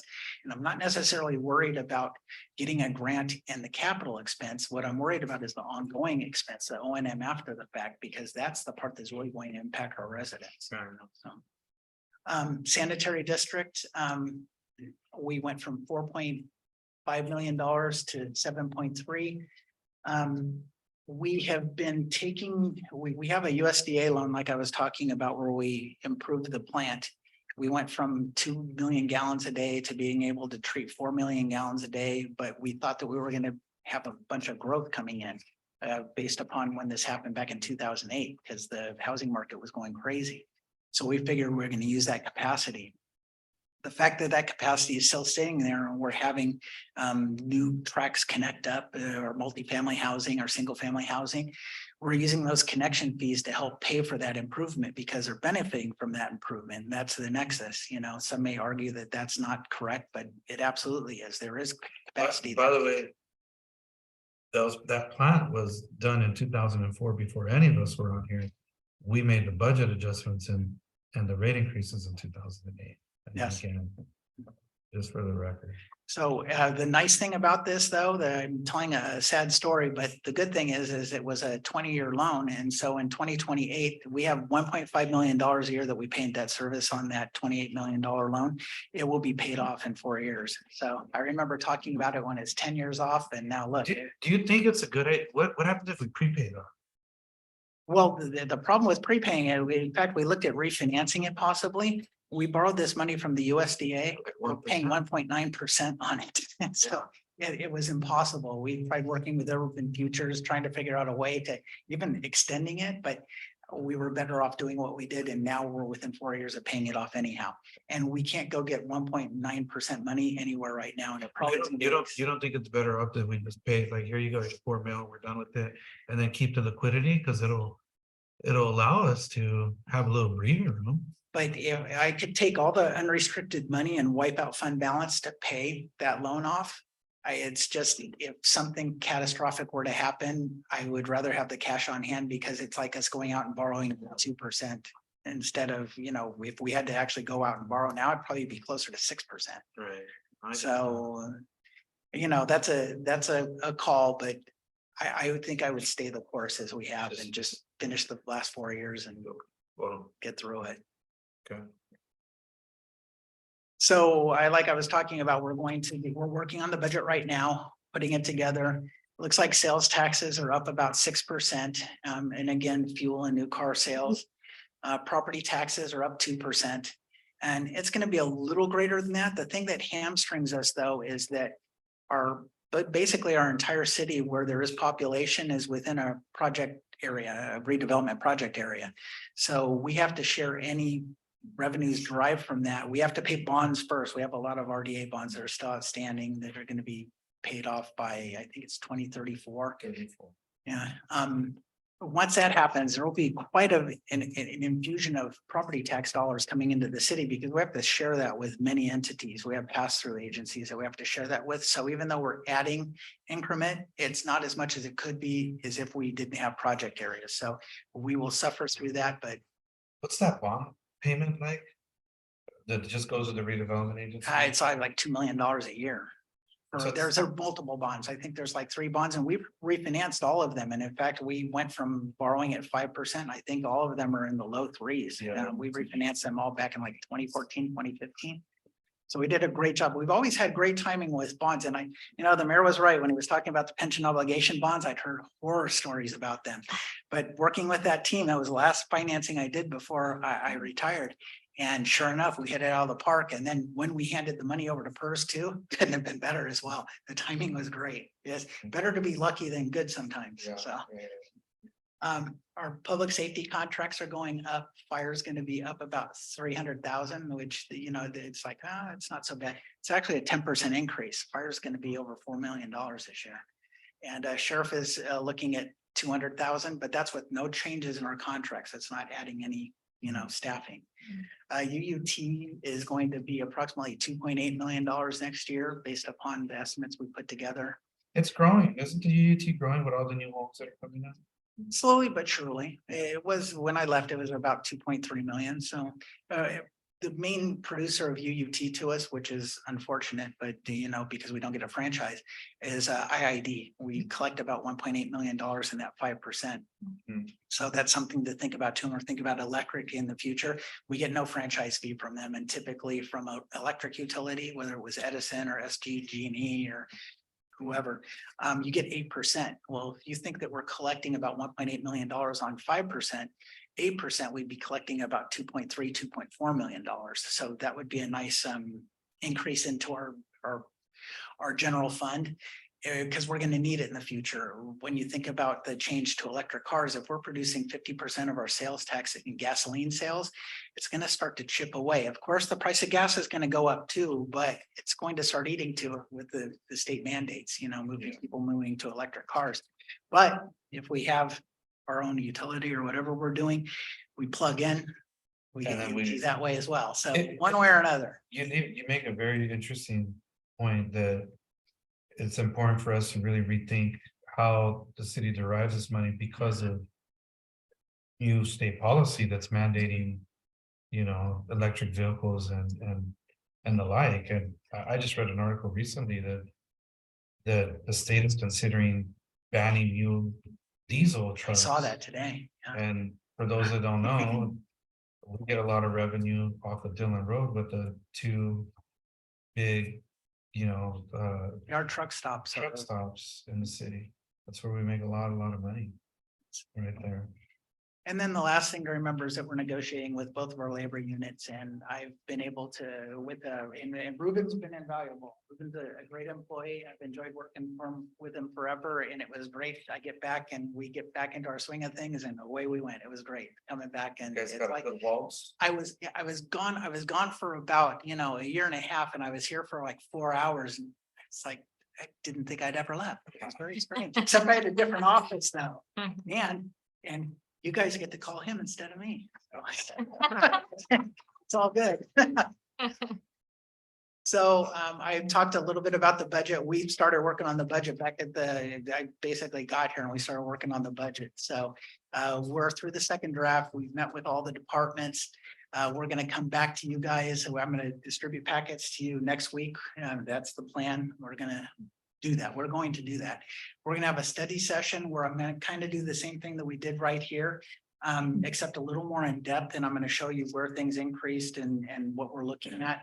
And then hopefully adopt on the 24th. We come back. It's just a formality because the meat and potatoes of the whole thing happened on the 10th. We just kind of go over an overview on the 24th. And then if whatever reason, sometimes meetings get canceled or whatever, we can adopt on the 14th too. We just need to make sure that we adopt before fiscal year end, which is June 30th. We don't want to have a continuing appropriations resolution coming to the council. There's no reason to. So, Council, any questions on the mid-year? Comments? I have a couple of questions, and maybe it's more directive. Our water and sewer, and we've seen some growth, and right now things seem to be okay. I think where I'm a little bit more concerned on is the human capital and making sure that as we have a lot of folks retiring out, that we can be competitive in making sure that we're meeting the needs of that system. Obviously, it's growing, the city is growing, and we've had retirees, and I know there's a comp study being done as well to make sure that we can attract. So I just think it's important that we factor that in and making sure that as we get ready for like the new fiscal year, that we're also augmenting, resources or putting resources to make sure that we can bring on the appropriate staff. And it's a highly competitive space right now. Agencies are stealing workers from each other every single day. And, and I think it's just something that we just want to make sure that we're competitive. So hopefully that can happen. Now, I know that traditionally, you, and I appreciate it, that you are conservative with your numbers, et cetera. And I think it's a good thing that we have an approach where we always have liquidity, and it's not just balanced budgets, et cetera. But I do think that we got to just be conscious or really kind of set a mark. We don't want to get too liquid.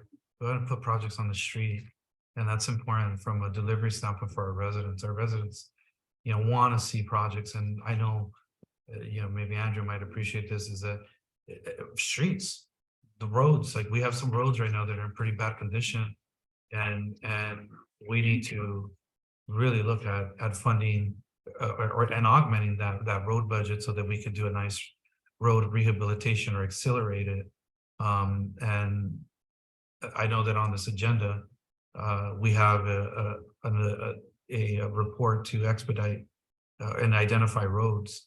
So I'm hoping that we can align the budget with kind of just being aggressive the next year and repaving some roads. And the corridors are 52 is looking good at one port, but when you come from the county, once you get into Coachella, it's like crocodiles, and so we got to make sure we can prove that. And then there's some neighborhoods that are looking pretty rough too. And so I just think that those two things I'm going to be looking at next budget in trying to align resources to those items. I think everything else, parks, you got a park under construction or the basketball courts under construction. I'm hoping we can get the land deal done so we can start the park on 52, get that moving.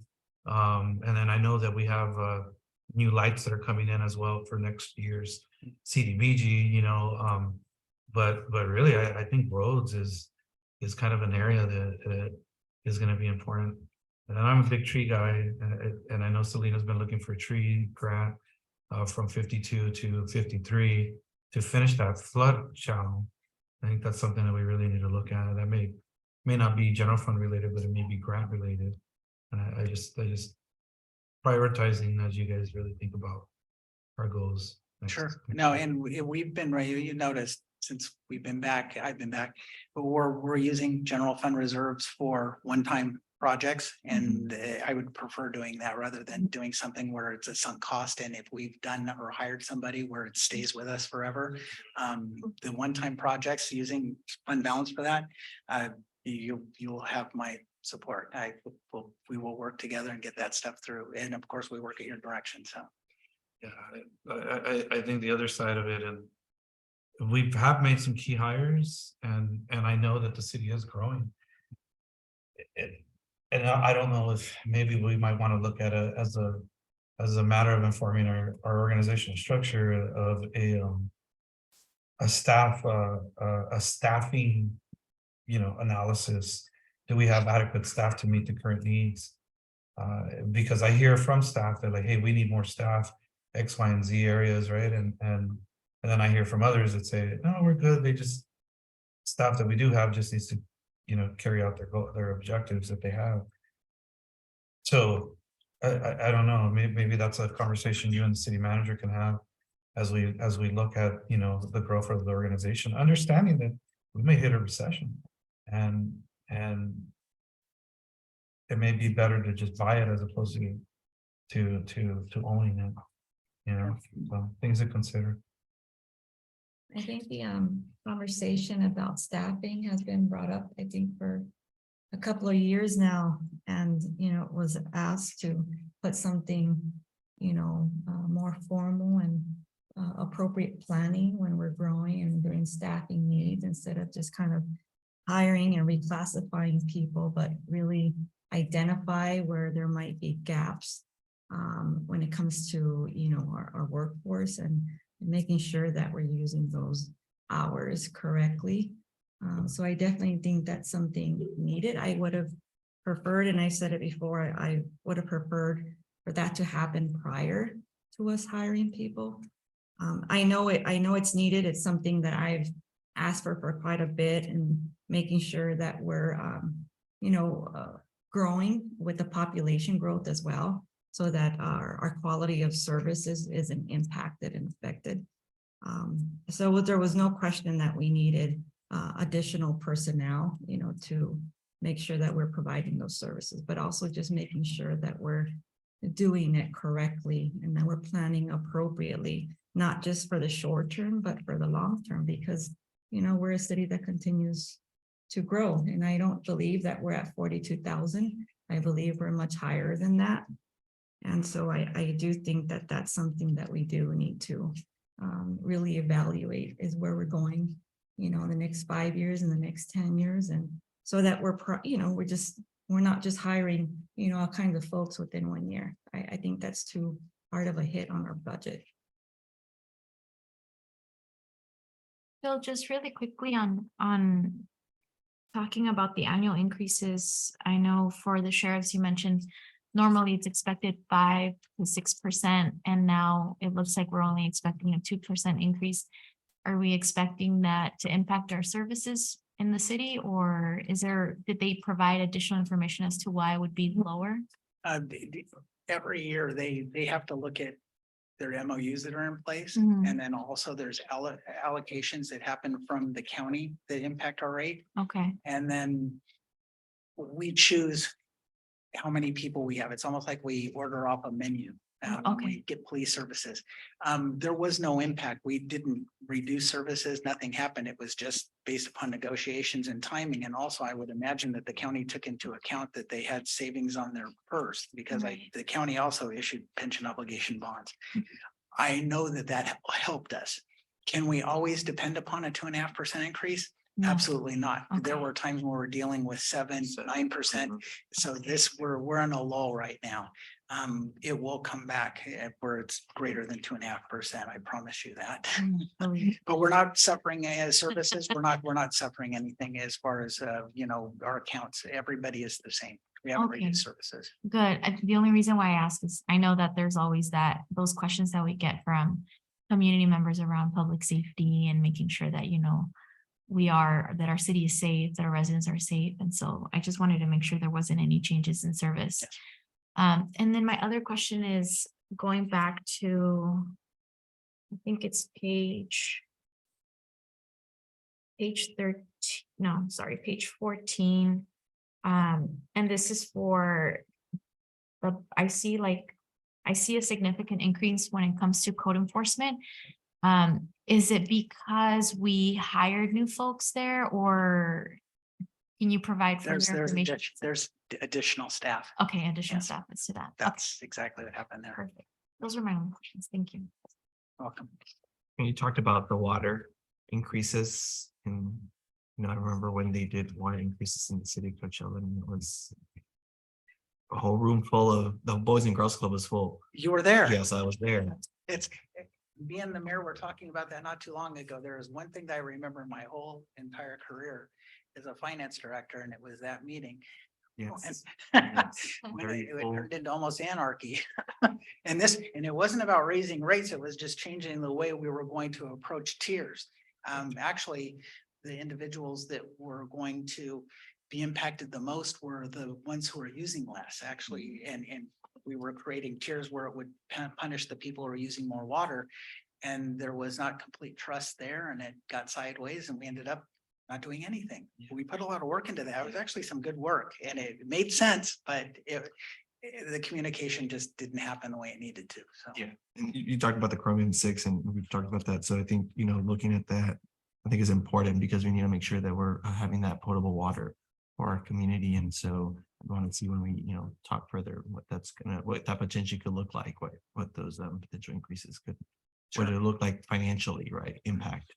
So. And the mayor's right. We are in the middle of a study right now where we're looking at just the manpower and the FTEs that are needed to bring our staffing up to what the level should be. That's all going to have to be evaluated too and built into it. And then then after we're finished with that, then we're going to do the study with the comps to see what compensation should be, because we are having a tough time hiring water and sanitary folks.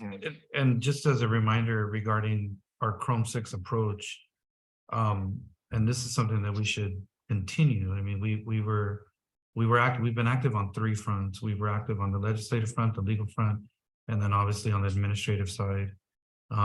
Legislative side to make sure that the state is recognizing the new technologies. And I know as of recently, I saw that I believe our assembly member might be able to give us some money to do a pilot project in terms of stannous chloride, mitigation, which is cool. I think it's great, but I think it's also important that we continue to monitor that and develop it out.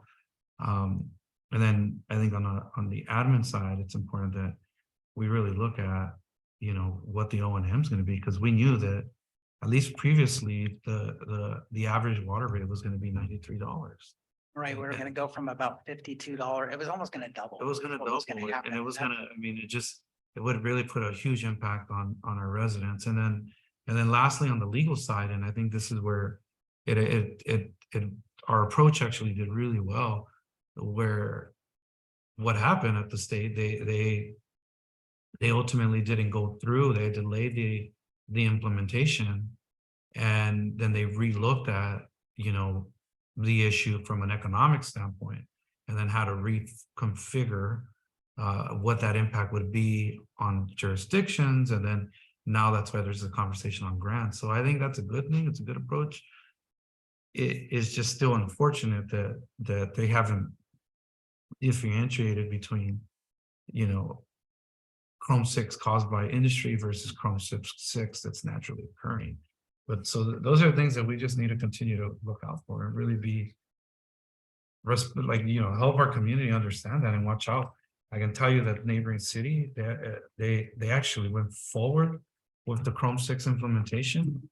And that company that they went forward with, it went bankrupt. And so I think they're still adding some treatment, but it's not as effective of a treatment that potentially it should have been. So I mean, those are all the things that we need to really watch out for.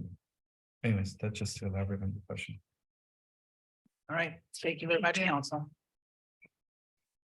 All right, we have a policy where at 8 o'clock, we'll take any public comments from residents.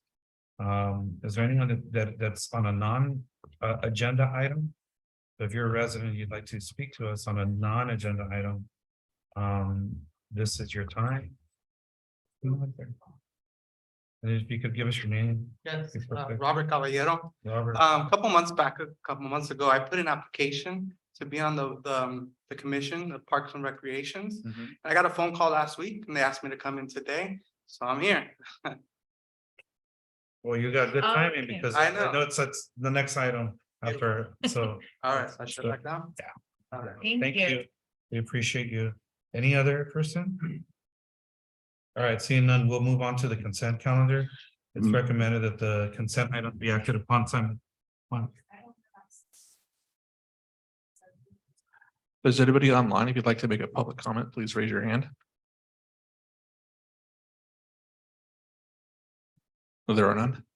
Okay, we'll move on now to the consent calendar. It's recommended that the consent items be acted upon simultaneously unless separate discussion or action is requested by members of the city council or members of the audience.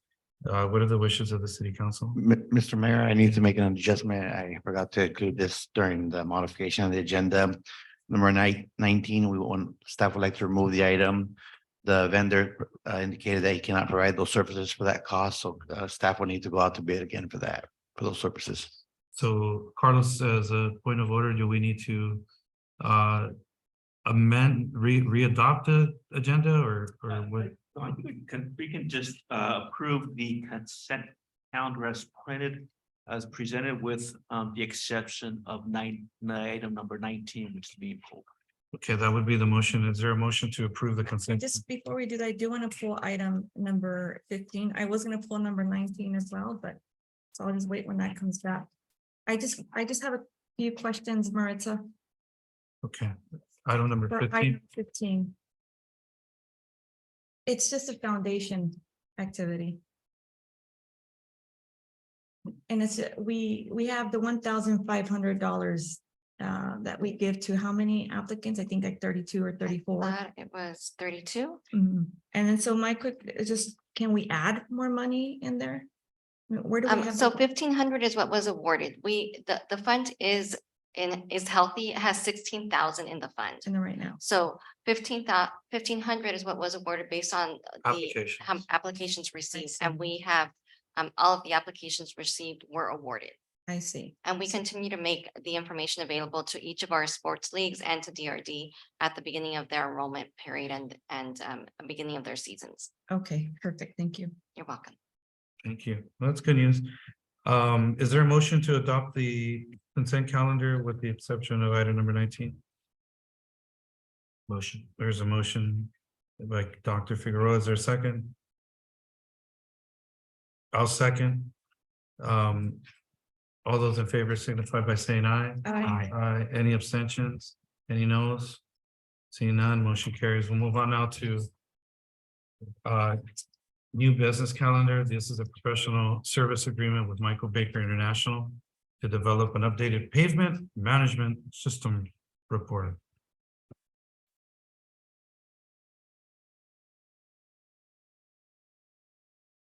Andrew, welcome. Thank you, council members. Should we wait for Councilmember to come back? Okay. As you mentioned, this is a professional service agreement for our pavement management system with Michael Baker. The pavement management system report The last one the city did was in 2016. This one was primarily done by walking the streets and kind of doing a visual analysis, and it was presented to the city as a PDF. So that is currently updated. We need to update this so that we can come up with a management system that we can easily model and that is a living document that we can actually modify with time. In June 2022, we did have this included in our annual budget as something we wanted to move forward. And also in January of 23, council adopted on-call engineering services with 8 pre-approved engineering contractors. So in March 2023, reached out to Michael Baker because they were one of the approved on-call engineering services. And they recently conducted the pavement management system analysis for Indio as well. We are very impressed with the services they had to offer. So we're hoping to bring that to our city as well. For the pavement data collection that we'd be doing with this project, like I said, in the previous report, it was visual observation presented by in a PDF document, which does not give you a living document. With the Michael Baker, everything is digitized.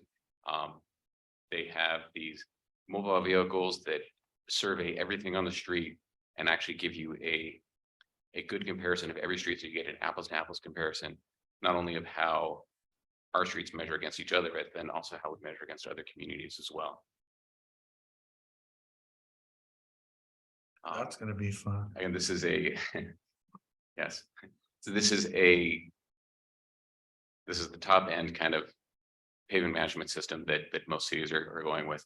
On the left, it kind of shows you the distress processing where it actually digitizes the cracks and the entire distress that's within a system.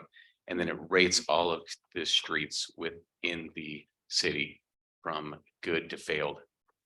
One of the good things about this is it will also be producing a GIS map. And we will have all of the streets mapped out, and you can produce heat maps through this, where streets that are in green condition will be shown on the map, and we'd be able to pinpoint communities, pinpoint areas of the town that have more distress than others in order to effectively distribute those monies equitably to the neighborhoods that actually do have the additional distress and need the attention for their roads. As far as deliverables that they'll be producing, we would have the pavement condition database, and that gives us the current snapshot of what are the street conditions right now in our city. We get the street network GIS map, and again, that's the interactive map that shows the conditions, allows us to do heat maps, and allows us to plan for our CIP budgets to distribute that money equitably to the neighborhoods that actually need it. We would get the pavement management report, obviously, which is what we had last time.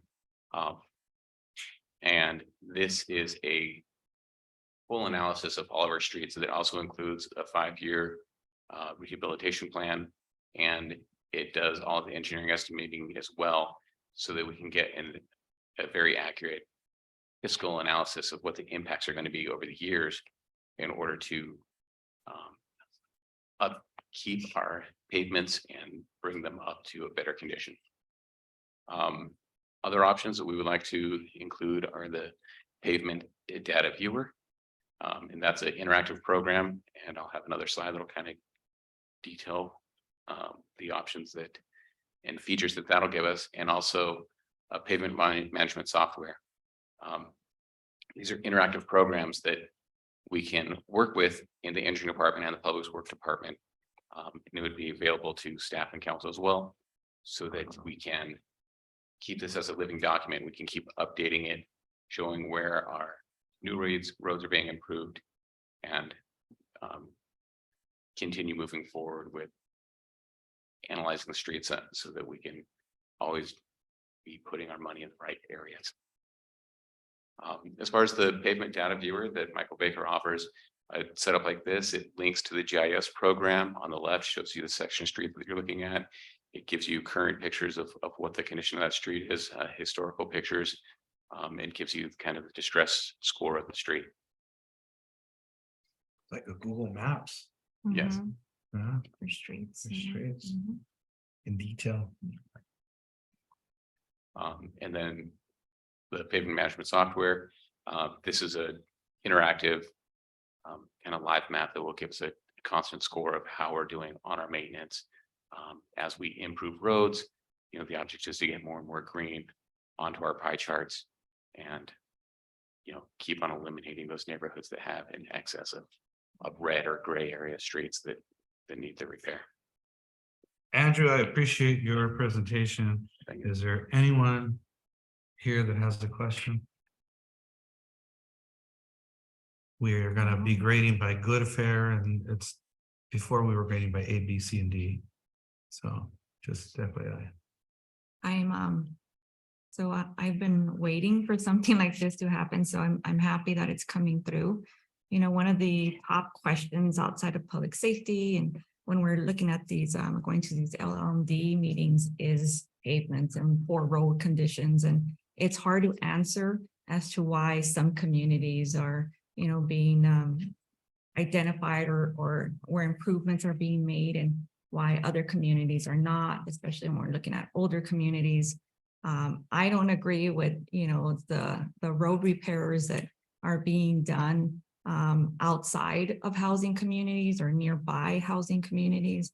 I understand that those roads need to be, you know, repaired and they need to be prioritized. But when we have other streets, when we're looking at their nearby families, I think that they take priorities over some other streets that have been improved on. And I also like providing data when it comes to our residents. I like criteria that I can use when answering these questions. And so when we're going to these meetings, I really didn't have much to say as to, you know, what was being used to identify, you know, what streets were being made. The community I know that we're visiting, it really is in poor condition. I mean, I think over the years it's just grown. I mean, not only do you have the cracked streets, but you have these huge potholes. And then with the internet, internet stuff that's going underground, it's just cracked up those streets even more. So I'm happy that we're visiting these neighborhoods, these streets. I think that there's probably several other communities that need to be visited and then just looked at. Some of these residents really just have questions for you and for staff. And so I think definitely for us to be more engaged with them and just answer some questions, it would be very helpful and beneficial. So I am very happy to see this coming through. I'm happy with the 3-year subscription where you can see that the pavement viewer. I think that's going to be very helpful when we're having these meetings with the residents and we can direct them to that. And so they can see what the schedule is going to be like. And then lastly is how often should we be updating? I don't know what it is called, PMS. Typically, you would redo it every 5 years, but once we have all of the data in the software and the GIS maps, future surveys would be a lot more economical. So they'll be able to bring the vehicle back out. They'll be able to re-drive all the streets, but we'll already have that backbone kind of digital infrastructure set up with the viewers and the GIS maps. And then the engineering staff can also update it as we go. So every time we go into a community and we improve those streets, we can manually go and we can update those maps as well, so that you know, we can improve our score and show how those streets are being improved. I do just, you know, so, I mean, it's been 7 years, I think, right? And so I will ask that we're just every 5 years that we're prepared, because what's happening is that, you know, as more years go by, I'm sure there's some changes in conditions of wear and tear on some of these streets, and that probably needs to be revisited. So, but I am very happy to see this coming through, and I have responses for those residents and those communities as to what's coming back. Thank you. Andrew, just to be clear and to clarify, this is going to map out grade and then come back with a priority kind of system, right? Where we'll get, Yes. we'll know which ones we need to attack first and then last. Yes, so this will measure every street in the city. Mhm. They don't just focus on one community or another. They don't just focus on negative spots. They will actually physically drive every single street, every mile in the entire city. And give us a complete GIS map of our entire city boundary. And they do a complete fiscal analysis as well to show how to improve certain streets over a 5-year plan in order to improve the score. So you don't necessarily go after the worst street first. If the worst street is, is a huge cost burden, maybe that's put off and you focus on, some of the community streets or streets where you can get Bigger bang for the buck. bigger bang for the buck. So it's not like a plan saying only do the worst streets first.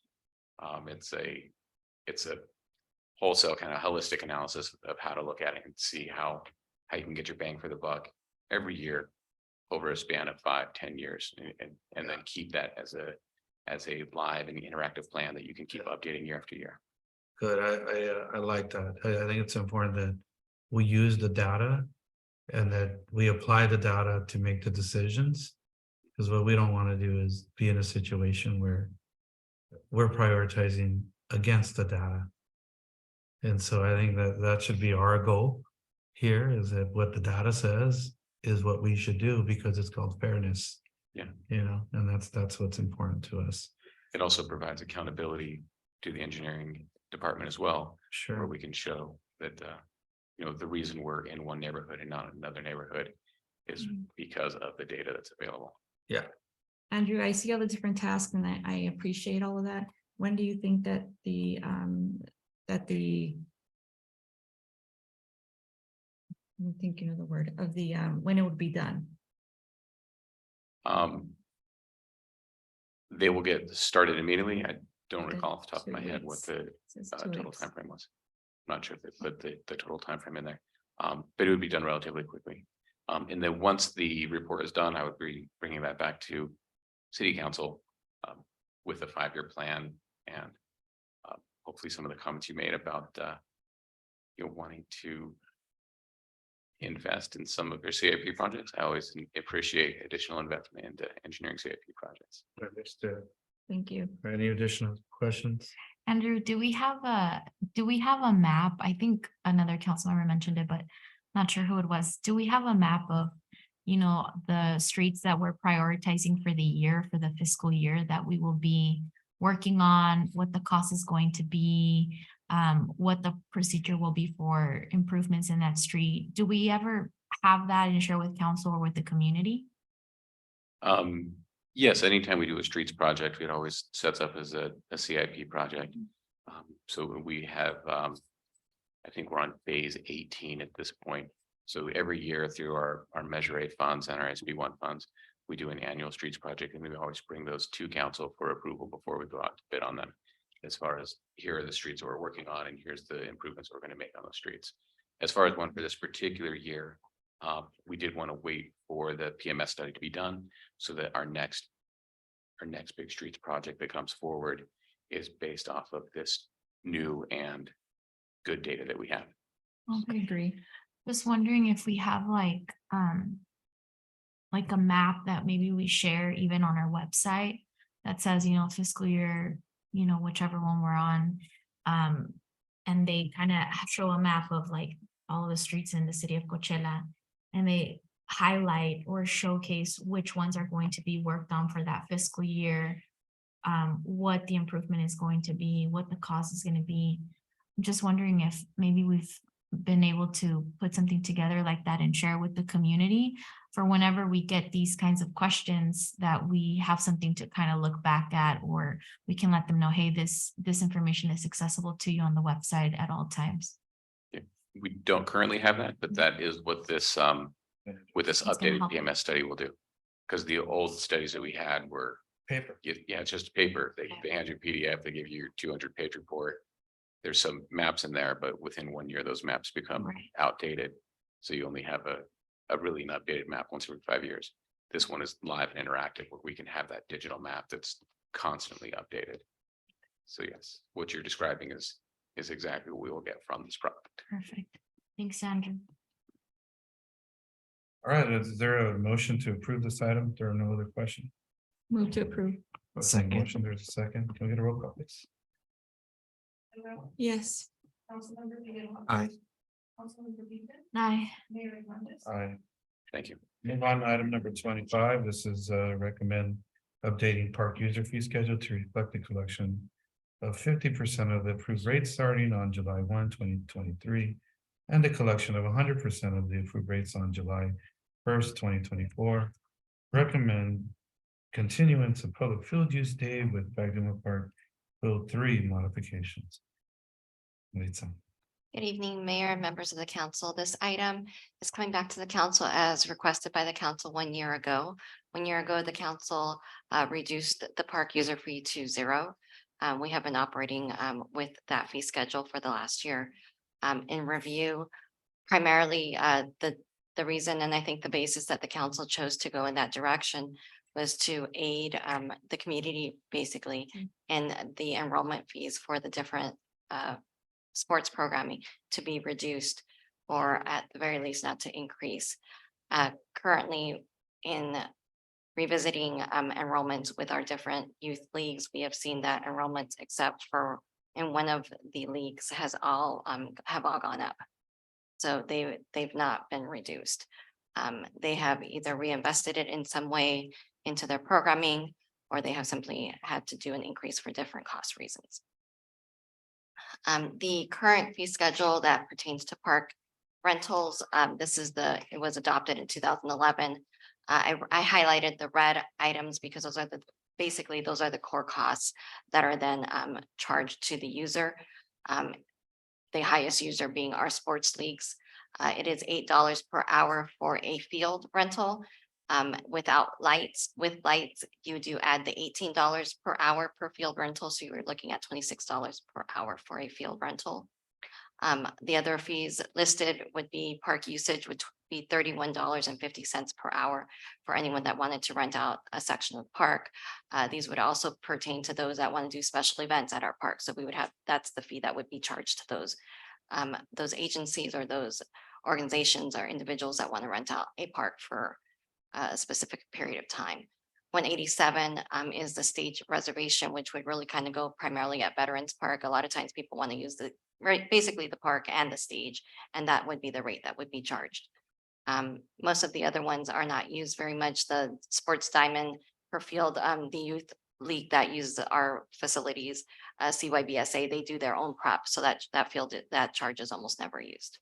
I think I've been asked about that one time. The snack bar fee, it's 187 per season. It's a very reasonable fee. So they pay that one time for their entire season. How's the stage for 1 day, 187, but the park, that needs to be. Again, this is from 2011. So. And I think our stage was actually different back then at Veterans Park. So, for comparison, just to give you an overview of how in the Coachella Valley, how our rate for park use compares, you can see our rate is very competitive. It's $8 per hour per field in Coachella, but in Palm Springs, it is 54. In Palm Desert, it is 30. In La Quinta, it is 25. In Indio, they have a little bit of a different approach, but they do 75 a day or 100 a day, depending on a nonprofit. And Desert Rec is $15 per hour. And this is at the 50% or 100%? This is 100%. Field lighting, Palm Springs is 34 per hour.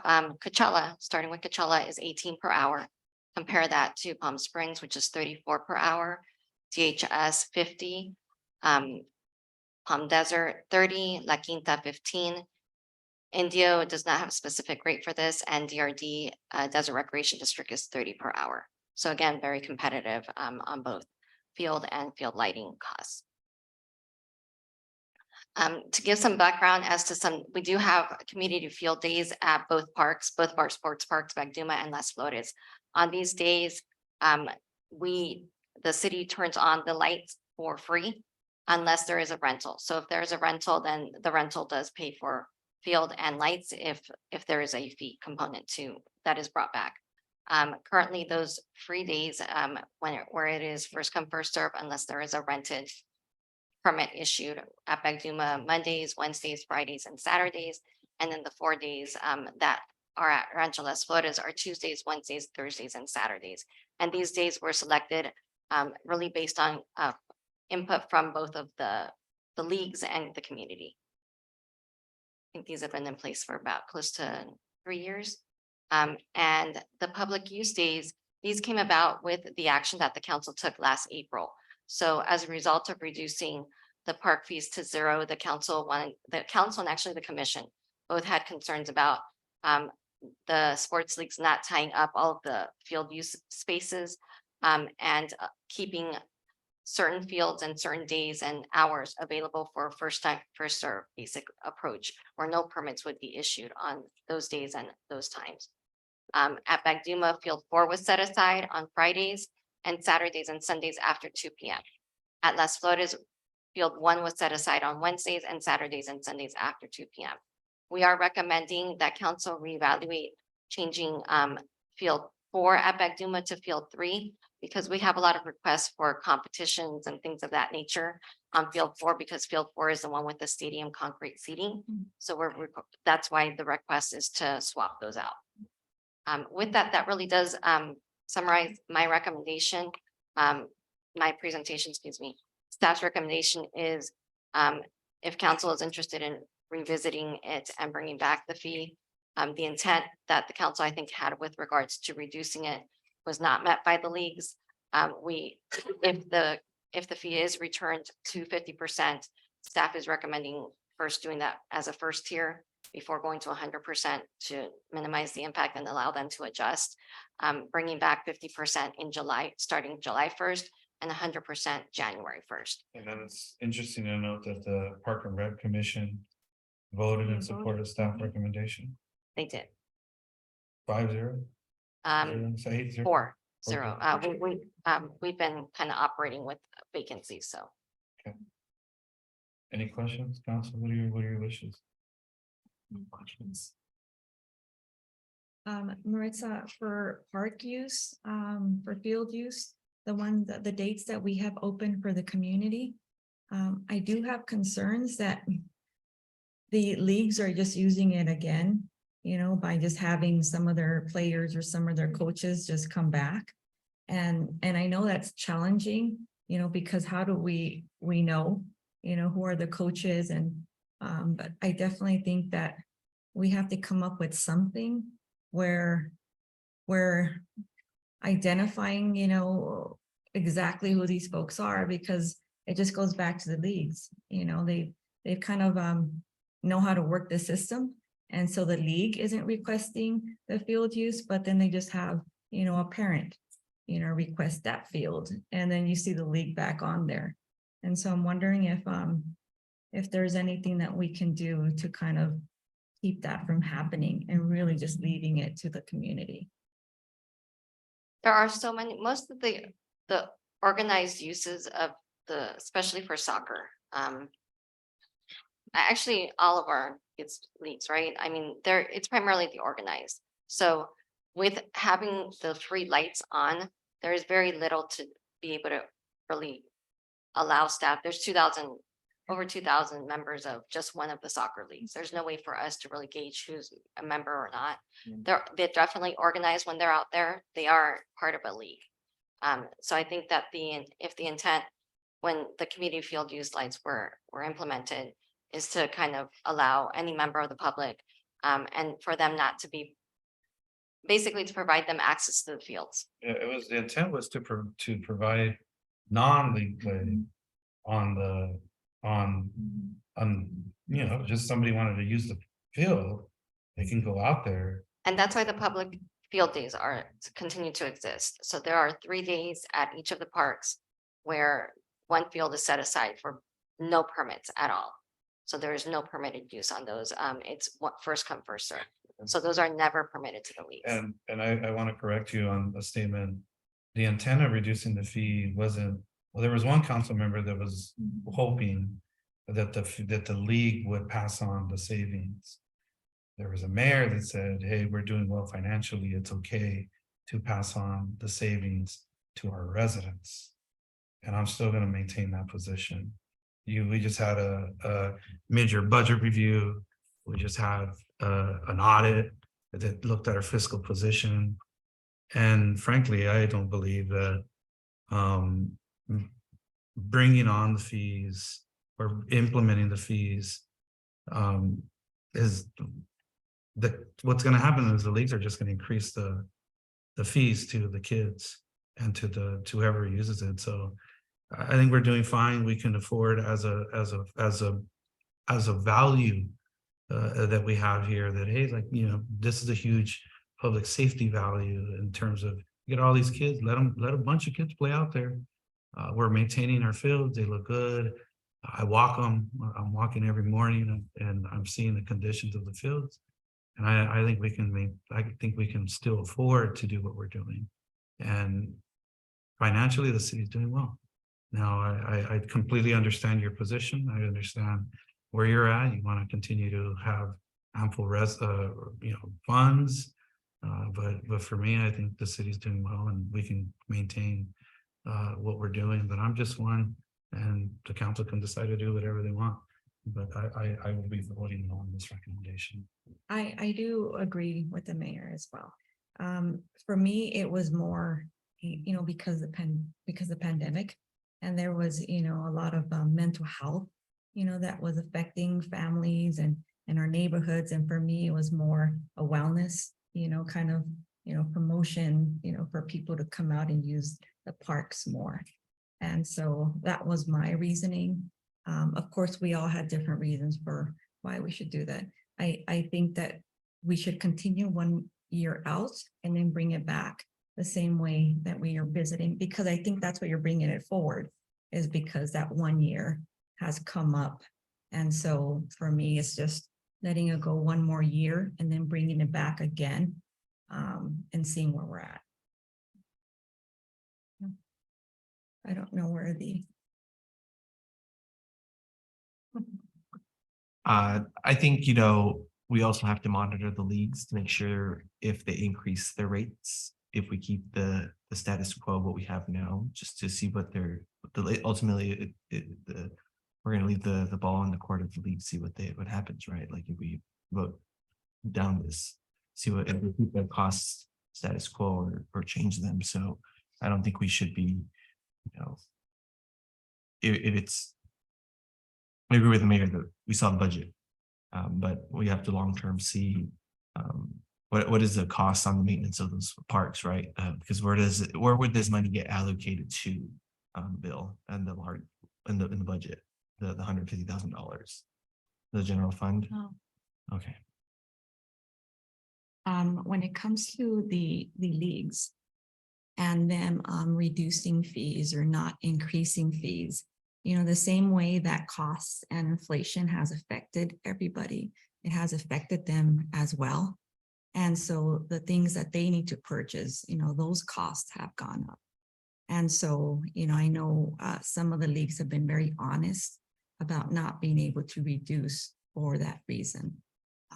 And so for me, I still stand on what I said last year. And, you know, these are nonprofits and they're, you know, managed by their board. And it really does come back to them as to, you know, whether they need to increase or not. You know, they're not doing it for profit. And so that's something that they need to evaluate. And, you know, I don't know enough to be able to make that, you know, decision for them. This is where I disagree. I think the leagues need to be called out. While they're nonprofits, some of their members now have salaries and they're substantial. And, you know, if you look at what the costs are to run the league, well, it's no longer lighting, it's no longer field use. It's all of the extras that they believe that they need to have, or all of the extra travel that they believe they need to do. But to the point, that's really incumbent upon the parents and the folks that participate in those leagues. And it's incumbent upon people holding members of these nonprofits who have been running these nonprofits for 20 years, 30 years. And if they weren't profitable, I don't know that somebody would be doing it for 20 to 30 years. It's a matter of holding them accountable and voting them in or voting them out. But that really goes, it's incumbent upon the parents to get involved. And it's incumbent upon folks in the Park and Rec District or on our park committee.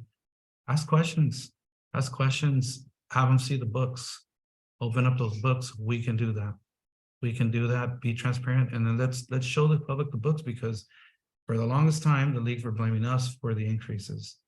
Now that there are no increases from the city, they still want to increase and call it inflation. I call that greed. And I'm going to call it out and continue to call it out, because it is what it is. It's people that have made a living running these leagues, and we all know who they are. And for different reasons, they don't get called out, but the parents need to get involved. I think it's critical also to evaluate what the registration fees are from our leagues and in comparison to other cities. You know, and I know some of them are like $40 to register, you know, each child, and $42 isn't very much. Now, if there's increases, I could understand that there's some concern there.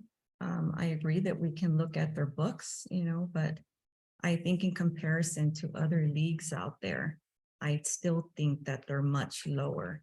I think that the baseball league and the soccer leagues, I think their registration fees are a lot higher.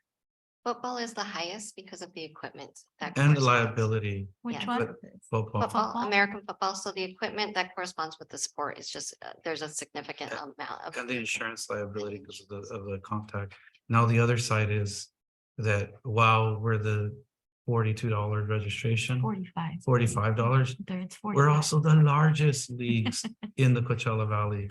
We have over 3,200 players on each one of the teams or leagues. So we're like 6,000 people out there playing. No other league is doing that in the Coachella Valley. So by sheer numbers, do the math, 42 times 6,000. And then every game, they're being charged for the referee. They're being charged for, I don't know if they cuss, they get charged. For cards. They get charged for cards, they get charged for this. So that $42 comes out to a game, like a season, comes out to like $150 when you do the math. I mean, so, but it's incumbent upon the parents to get involved and really understand what these leagues are doing. I just think from a city standpoint, whether if it's football, soccer, baseball, pickleball, basketball, whatever it is that we're going to offer, let it be for free. I mean, like our financial position is solid. You know, if we were in a place where we were scrambling and we needed to be really, you know, particular of how we're spending, for one, I've done it before when we needed to make sure that we kept up with the field, the maintenance. We're the ones that adopted it. But in this case, when you're putting money into your reserves, it becomes about what's your priority. And I think for us, or for me at least, or for others, I think everybody is that let the kids play. Like they're not bothering anybody. We're doing maintenance. You've done a great job of maintenance, Maritza. You know, I always complain about the trees, you know, where I'm out on the trees. I want shade. I want shade, you know, shade. Canopy is very good, but outside of that, let them play. I look forward to the new park, you know, that's going to be good. The basketball park, they just forward the other half to it. Somebody said, hey, pickleball bear, that's great. I don't know what it is, but it's coming. But you know, but it's good, you know, but I'm good. So where are we at with this item? I mean, the only comment is the players do, you know, they do have to pay $45 to register, and then every game you pay $5 for the ref, every single player. So I've been playing in the leagues. I mean, I haven't in like a year already, but I used to play here and for the league here in the city. And yeah, I mean, it was $45 to register and $5 every game we had to pay for the ref. And then the other cost that, you know, the player has is obviously you don't get, you know, even us, we never got our, you know, anything that we were going to wear. our uniforms, we had to pay out of pocket. That was like another $40. And I'm assuming I don't think they provide uniforms even for the kids. I really highly doubt that. So, I mean, I think it's really important that we do have, further conversations with the leagues, and we tell them that, we're going to look at this, in a year, but we are paying attention. Like, we're seeing, we know what it's like, we understand. And if you're going to continue to increase, your rates, and, for students or kids, whoever is going to sign up to play, we're paying attention to that as well, because we're trying to do this for the community. But if we don't have full control of how much they're going to pay, then we're also going to consider bringing back fees. And then I think too, we don't want to, I know that we don't need the 150,000, right? But we also don't want to get to a place where we have to scramble for anything. I think that's also really important that, right, we don't need it right now and we're good. It looks good. Our budget looks good. But I think we also have to be very cautious, not just with these, when we're looking at this, but also in other ways that we're allocating funding, or that we're not, trying to get anything out of it. We definitely don't want to get to a place where we have to scramble from one day to the other. We want to make sure that we're paying attention to, where we can make sure that we're being considerate and just taking a look at our funding that we have. I'm okay personally with taking a look at the fees in another year. I don't see a problem with that. The budget looks good. Staff has made it clear that, we're in a good position. But I do think that we have to be a lot more proactive with the leagues and just let them know that this was brought over to the city council. We're not taking a look at, bringing back fees, but we are paying attention that, of what they're doing. So I just say increasing communication with them for sure. I would ask the Park and Rec Committee to identify when they hold elections and to make sure that people know, help them. Everybody knows that when these elected officials get held elections, so people should know. They should know, like, hey, the board is going to be holding elections for president and for these boards, etc. It's very, very good, and keep them accountable. The only thing I do like is the field 3 to come off of that item is fine. Yeah. So if there's no more discussion. Actually, Mr. Mayor and council, I need to, as fiduciary responsibility to the city, I need to go on record as we did last year that staff opposed the council's request to reduce the fees, and we highly recommend that you approve staff recommendation of increasing the fees 50% and then 100% in January. The reason for this is, we're in the business of providing streets, parks, water, sewer. Even though we value our nonprofits and help them by leasing them our facilities, we're also in the business of cost recovery. So I need to recover these costs and for any of these services that we provide. 150, that's a understatement. Every year things go up and they're getting a discounted price even with the current fees. So as we move forward, I want council to be conscientious of it, but I need to go on record saying that staff recommends these fee increases and that we will bring it back as a request, but I need to go on record saying that. Thank you, Gabriel. Thanks, Gabe. My only response to that is that I completely understand, the concern, but the same thing could be evaluated for professional service contracts and whether they need to be reduced, because I prefer lowering fees for our community. It's going to benefit, as far as health and mental wellness. And the reality in the long term, that actually saves us money. If we have people that are more mentally sound, and, it does, recreation is critical. And so my only response to that is why not look at professional service contracts and see where they're too high? Because I've seen some of them, and some of them for me are outrageous. They're way too high as to what we're awarding some of them, so I prefer to look at that when we're looking at, trying to come up or, that $150,000. And that's a good point. And we are going to look at that, but based on, when we procure professional service agreements, we do RFPs, RFQs, get on cost services, and we try to rotate those every 3 to 5 years and do that on an annual basis. And, I think, council should recommend doing that with the leagues as well, every 5 years, going out to an RFQ and RFP and probably bringing in new vendors, new leagues that can probably provide these services for cheaper. I'm not and more opposed to that, expanded, right? So that would be a good recommendation too. So I think there was an attempt to do this before. And the problem was that there wasn't anyone else who was stepping up who wanted to manage the leagues, it's a lot of work. And so I completely support that. But I will say that from experience, I remember that it was finding people who wanted to volunteer and do this full time was difficult to find. They were struggling with that. So for me, I think we're fine where we're at. I appreciate your cost analysis and the breakdown. I'm looking at it from the benefit analysis in terms of this being a value for public safety, this being a value for, mental health, this being a value for adult and child physical well-being. And I just think there's a benefit that does to me outweigh the cost, and we can afford it. I think on the other side, Dr. Figueroa is right. We're watching the leagues. If they want to start raising rates, we need to also be transparent.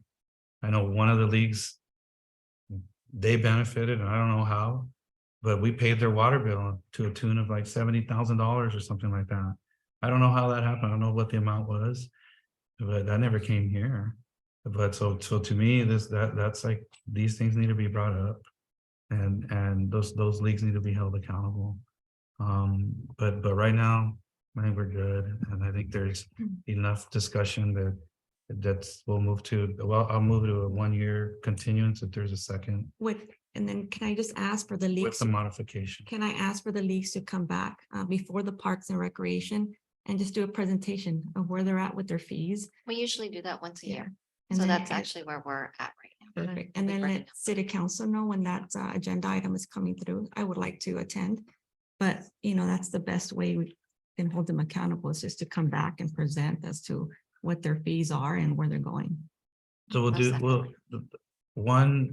motion is going to be to continue, but also approve staff recommendation on field 3. And so that's my motion. Is there a second? I'll second that. There's a second. Can we get a roll call, please? Yes. Aye. Aye. Aye. We'll move on now to item number 26. This is the appointment of the Coachella Parks and Recreation Commission. I know we have a number of members here, and if they would like to address us before we start looking at them, we would greatly appreciate it. Thank you.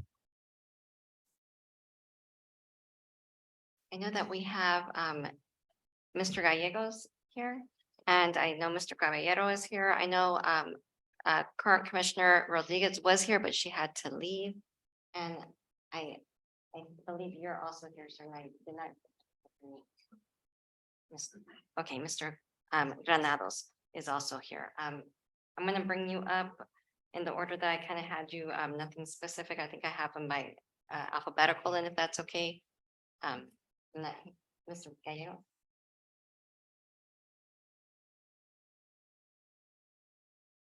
Mayor and city council, city staff, I'm Andrew Gallegos.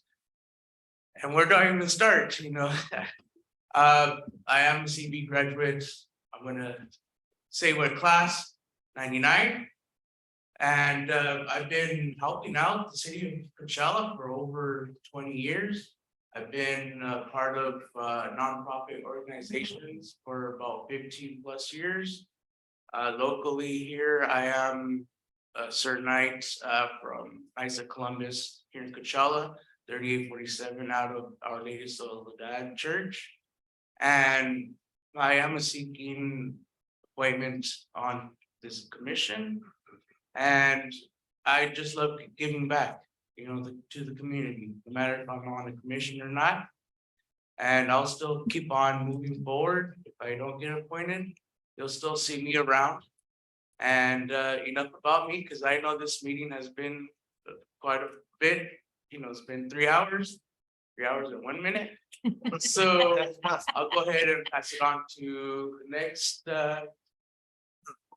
Robert. It was meaty. It was meaty. It's good stuff, though. Everybody got to learn today.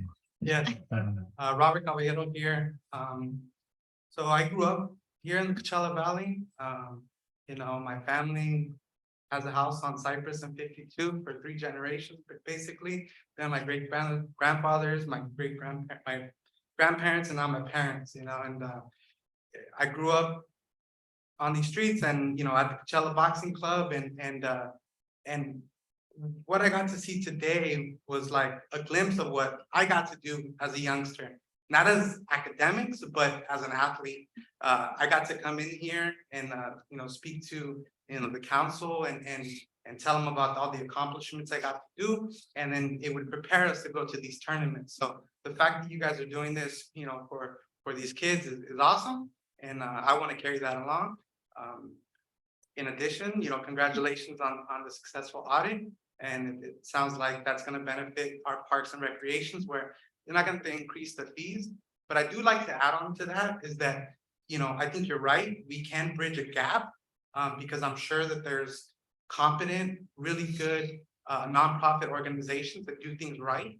And we can reach out to them and really figure out what they're doing right and maybe pass that knowledge on to the other organizations. But that's my 2 cents. Thank you. I'm sorry, what was your name? Robert. Thank you. Caballero. Thank you. Oh, I have someone come back. Hola, hola, buenas noches a todos. Mayor, council members, good evening. Thank you for the opportunity of speaking with you tonight. My name is Marcos Granados. I'm a longtime resident of the city of Coachella and a current applicant for the Parks and Recreation Committee.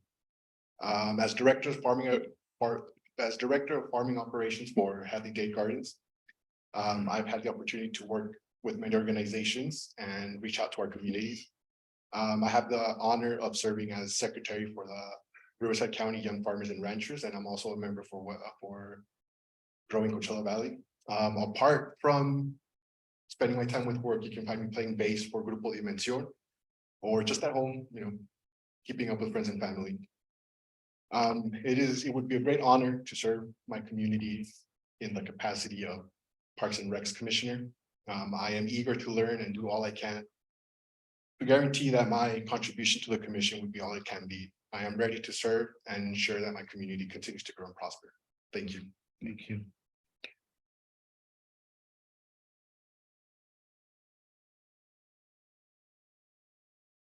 Good evening, everyone.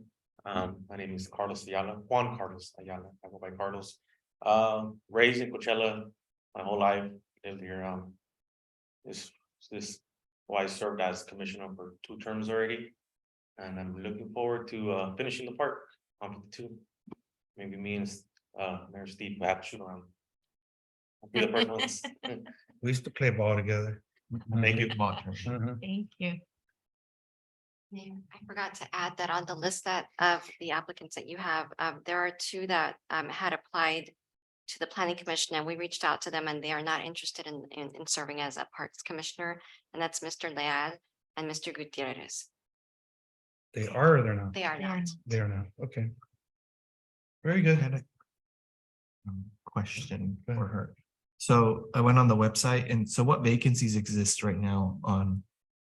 We have a total of 5 vacancies for commissioners and 1 alternate. So it's a total of 6 appointments that we'll be looking. Because on the website, it says Southern People's terms don't expire till 24.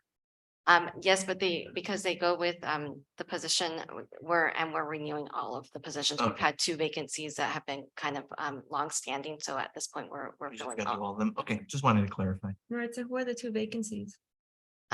Commissioner Figueroa, Leslie Figueroa, and my second commissioner. I'm sorry, I'm drawing a blank.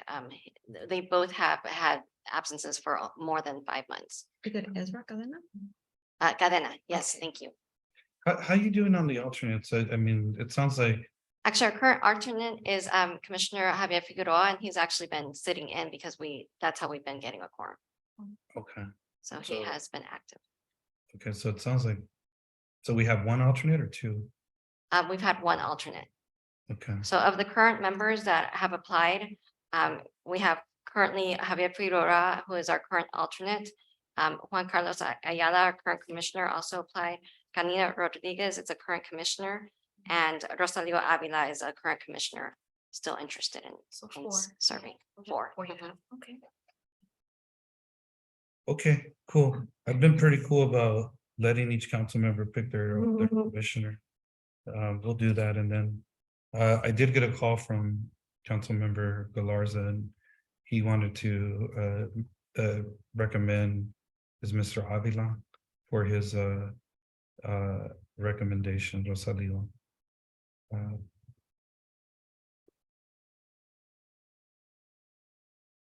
So we have one, and then I'll go ahead and start. I'm gonna keep my rep, and it's Mr. Andrew Gallegos.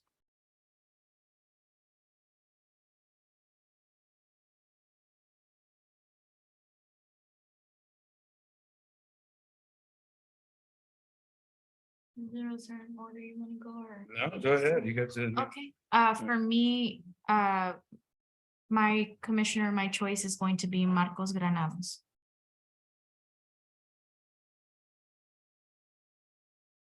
All right, my choice, I'm gonna pick, sorry. Miss Hernandez, for my pick. And then I'll go with Robert Antonio. Very welcome. I'll go ahead and pick an alternate. And I'm gonna nominate Juan Carlos. All right. We have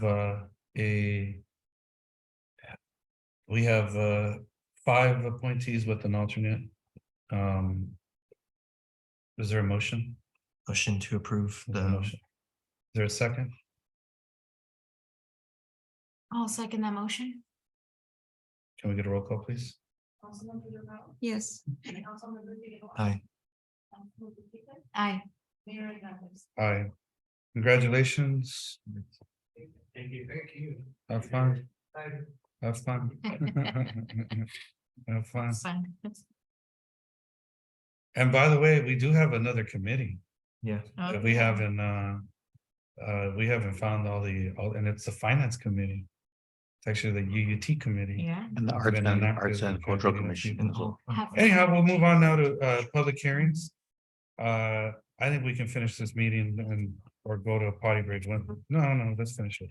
It's a public hearing on Community Facilities District CFD 2005-01, annexation 32. Placitas Dolores Huerta, phase 1, parcel map number 37-833. And it includes resolution 2023-20, resolution 2023-21, and resolution number 2023-22, and an ordinance number 1202 on behalf of CFD number 2005-01.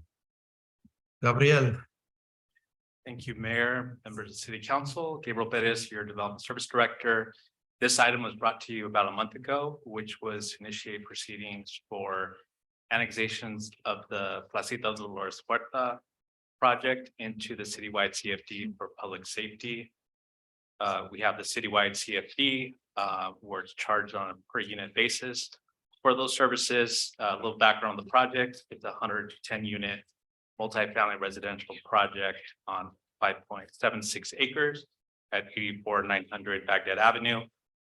This CFD would cover phase 1 of that project for 56 apartment units. This is the site, so it's actually the northern part for the phase 1 of this development. And just the entire master plan for that development. Some of the elevations, so you've probably seen some of the construction that's occurring with that first phase. It's looking good. Looking good. The color palette's pretty good too. So this today is the special election, right? So we sent the ballot to the applicant. And there's a series of resolutions that we need to be approved, and we would have to open the ballots. These are the resolutions listed here. The ballot was provided to the city clerk, city attorney. In terms of the proceedings, we provided a little script for the mayor in terms of how to conduct. I don't. You don't have it? No, I usually have my script.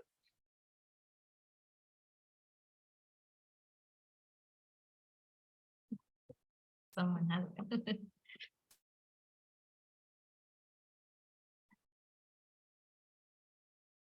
I can email it. You know what? I have a copy right here. Delia has it. Oh, I have mine. Thank you. All right, everyone, welcome to the City of Coachella Annexation, Community Facilities District number 2005-1. This is law enforcement, fire and paramedic service. Annexation area number 32, Placitas Dolores Huerta, proposed order of proceedings. And this is the time and place for the public hearing of the proposed annexation of annexation number 32 to the City of Coachella Community Facilities District number 2005-1, law enforcement, fire and paramedic services.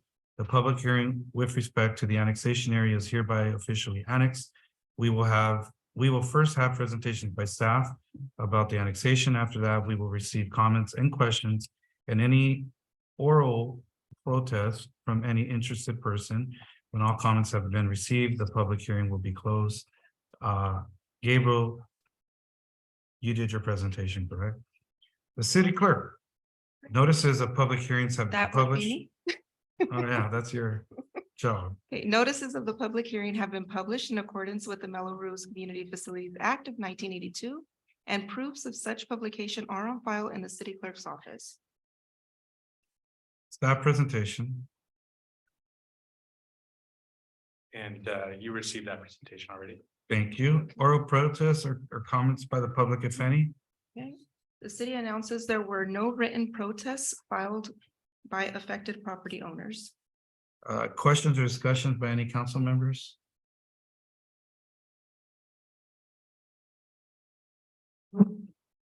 Before I formally close, let me open the hearing.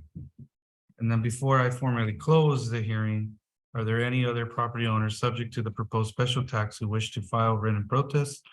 If so, they must be filed with the city clerk at this time for the purpose of a majority protest. Only written protests are to be considered. Anybody? Okay, let me go ahead and close the public hearing. The public hearing is hereby closed. Do I have a motion to adopt resolution 2023-20, determine the viability of private proceedings? Motion. There's a motion by Dr. Figueroa. Is there a second? I'll second. Okay, we have a motion to adopt resolution -23-20. And do I have a motion to adopt resolution 23-21, calling a special election? Can I get another motion? A to adopt? motion. Can I get it? Is there a second? I'll second. We have a motion and a second for both 2023-20, 2023-2021. At this time, I hereby direct the city clerk to tabulate. Oh, There might have been a step where I'm not sure where the city clerk tabulates the votes. Number 8. city clerk, can you please tabulate the vote? That's next time. Okay, it is. Okay. Number 7. Oh, great. Perfect. Number set, yeah, Carlos, we got the script Jumping here, ahead. Carlos. Hold your horses. At this time, I hereby direct the city clerk to tabulate the ballots and announce if 2/3 of the votes cast upon the questions of leveling the tax are in favor of leveling that tax. Yes, we have received one ballot and that vote is a yes. This, the city clerk, is it 100% of the ballot? If It that's is 100% of the ballot. I apologize. I do not have that part of the script in front of me either. as stated by the city clerk, the affected property owners representing 100% of the territory have filed a petition in waiver in favor of leveling the tax. Is that correct? Thank you. Yes. Okay. And now do I have a motion to adopt resolution 23-22, canvassing the results of the special election? Is there a motion? Motion. That's a motion to adopt resolution 2023-22. Can I get a second? I'll second.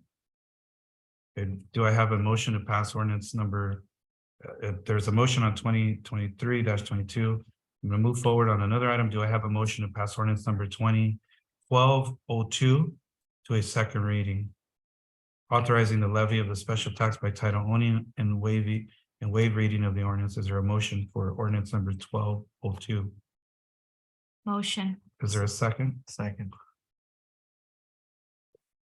I'm gonna ask the city attorney to read first reading of the ordinance authorizing the levy of the special tax. To ordinance City Council City of Coachella, acting as the legislative body of the City of Coachella Community Facilities District number 2005-1, authorizing the levy of the special tax within annexation area number 32 annex to said district. Thank you. Now I'm gonna ask the city clerk to go ahead and call the roll for resolution 2023-20, resolution 23-21, resolution -23-22, and ordinance number 1202. Let me get a roll call, please. Councilmember Delgado, Yes. Councilmember Figueroa, Aye. Councilmember Virgen, Aye. Mayor Hernandez. Aye. Motion carries. Motion carries, but we got everything, everyone. And we got it. We We got- had slightly different scripts. That's what we realized towards the end. That's the reason for the confusion. But. we got it done. Well, that's where experience came in and we saved it. Hopefully we don't have to do that again. Anyhow, we'll move on. We took public comments earlier, and then now we'll move on to council reports on miscellaneous committees. Council. So to my right. So yesterday I attended the visual for candlelight visual hosted by the Riverside County District Attorney's Office for Survivors Voices at Palm Desert Civic Center Park, and I was able to participate and read names of victims of national crime and crime victims, and so being able to partake in that and be there with families of victims, and so that was very emotional. Very it was the first time they've had that since the pandemic, so it was very meaningful for a lot of those families who lost loved ones due to violent crimes. I also this weekend I attended open house for Nova School here in Coachella, and we got to learn a little bit more about Nova schools here on Frederick Street, and they are very, very grateful for that walkway that they have in front of their school now, because they are not scared for their lives of their students crossing the street. So, and then one thing I wanted to bring up was just the website, making it a little bit more accessible, more user friendly. The human interaction of the website for the city website is not very interactive. Some things are kind of buried in there, as well as kind of the more accessible, posting more of the videos of all the commissions, because there is some commissions that don't have all the videos on there. It makes it more transparent, more accessible in that sense. So when I was going through like the previous Park and Rec Commission from 418, I was trying to watch it, but it wasn't posted. So I don't know if the meeting happened or not. So it's easier for people to go back and really know what's going on. Because I do go back and watch all the meetings whenever I find time. Kind of, I also attended the grand opening of the Canna Club. I think I talked about it last time, but and then working with the mosquito vector control. I'm trying to see if we can bring them to do a presentation to the council so we can get more information on their services for the community and what people pay. I was looking at the property tax and what you pay for and what services they provide on a free level for community, because they are going to a lot of our events. So I think we got to make sure people know they can come and test for fire ants, because that's how I them come bring traps. So pretty cool. But those are my comments. Thank you. Councilman? Just a couple for me. On Thursday last week, the city participated also in the Farmchella event. It was really great to see. There's a lot of community members that attended. So they provided boxes and boxes of food. They had other goods for them, like detergent. I think I saw diapers. So it was really great to be able to see that happening here in the city. Hopefully we're able to get maybe some feedback from the individuals that put it together and kind of know how many families were served that day. Looking forward to really looking at those numbers. And then just one thing on the agenda. I'm wondering if it's possible that, when we have an item at the very top, it says subject, and it'll kind of explain what it is. But for certain items, if we're able to include if there's going to be a fiscal impact or an impact to the general fund, or where that funding for that specific item is coming from, just like a quick sentence that says no general fund, impact or whatnot. I think that'd be really helpful to see right away. I know it's within, the body of the item, but being able to look at it specifically, as we're pulling up the items, I think that'd be really good. And that's it for me. Thank you. I have a few things. I agree with Councilmember Figueroa about updating our website and making sure it's more user-friendly. It's something that we had requested and asked for in the beginning. And, we had, brought on the public information officer position to kind of tackle some of those. And so, Gabriel, can you bring back maybe a presentation as to what the public information officer is working on and projects and where the website is at? I would like to see more there. I attended the Sunline Transit Agency meetings today. We finalized agreement with ATU and Teamsters, and we continue to search for a CEO. I also visited the geothermal power plants and lithium plants with UCR and some of our congressional staff from Mark Takano's office and Raul Reese's office. That was very educational and insightful for me. I didn't understand the whole process, but just visiting those plants and getting to see it firsthand has been very, very effective.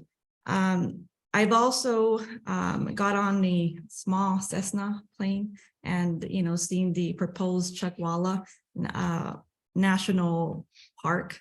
I'm terrified of flying, so being on a small plane was not easy, but they were very supportive on that plane, so I'm very thankful. Obviously, a topic of conversation that's really been out there is the keys to the city.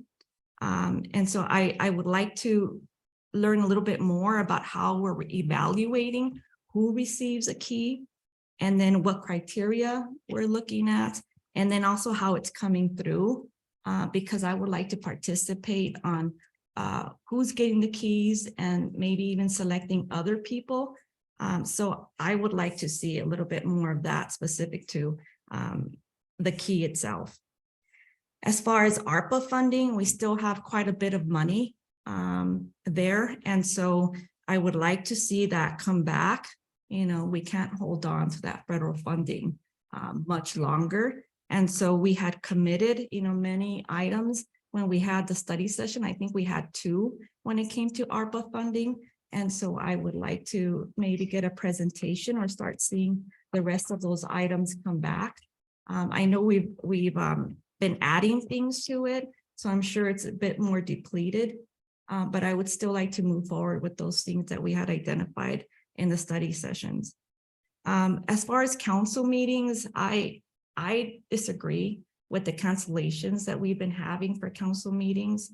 They're planned for a reason. And, while we don't have that many people in attendance, it's still being advertised that way. So I don't agree with the cancellation, especially I think the agenda goes out on Thursday, and then we got the email on Thursday notifying that the council meeting was canceled. It really does set us back. And if I was looking at some of the agenda items that were brought forward, and I know in the last meeting there was things that were planned, and then it also put us in a position where we had to have a special meeting, because we have deadlines, and so it really does put us a bit back. I had a question when it comes to dog neutering services. I believe tomorrow they're going to have that service at the Bagduma Park. And so I've been asked what is the fee? And then is there a fee? And then also if the dogs that they'll be taking, do they have to be registered? And so if we can get that maybe information, I think maybe Renee would know. And lastly, I will be the representative for our district when it comes to the SCAG conference next week. I serve as the delegate, so I will be there for the 2 days in attendance for that. And that's it for my comments. Very good. Couple of updates as the chair of the Coachella Valley Association of Governments. We've made it a priority to do a couple of things. One, to move in the Coachella Valley and plant over 10,000 trees to create shade canopies throughout the various Coachella Valley cities. And two, I've moved on making sure that we have alternate transportation infrastructure. And so CVAG is looking into that. And I think it'd be a good idea for the city to look into that. So what is alternative transportation infrastructure? Well, we're gonna mandate that gasoline cars become obsolete. There needs to be the proper infrastructure to fuel up electric cars. And as you all know, if you have an electric car, I don't, but I've been told that our current infrastructure here, we have very snail charging. And in terms of, it takes a long time to charge your car. And so it's important for us to look at a master plan and make sure that our most vulnerable communities and areas have an opportunity to fuel up, or power up is probably the better way of saying it, power up. And then lastly, I've made sure that that the CV link breaks ground this year. So that's good news. We're going to get the CV link to break ground here in Coachella this year. So there'll be more to come, but I want to put that on your radar because it's going to take some coordination with our staff, and then at the same time, we're going to have the opportunity to, for lack of a better analogy, put the ribs on the spine and then just connect to it, right? The spine being the CV link all the way up, the ribs being our arterial roads. You got it now, Andrew, that it fits. And then there's also a lot of just a good conversation going on between Coachella, CV Sync, and how successful CV Sync is, and how we can continue to grow off of the CV Sync. Obviously, it doesn't really affect us a lot because we got our own little cool remote control center that we can sync our stuff and sync their stuff. But in the event that we do special events in the future, we'll be able to kind of just coordinate. I did get a call, and I'm going to ask staff to work with me from the California Public Utilities Commission. They're going to be here next week, and they want to follow up with us.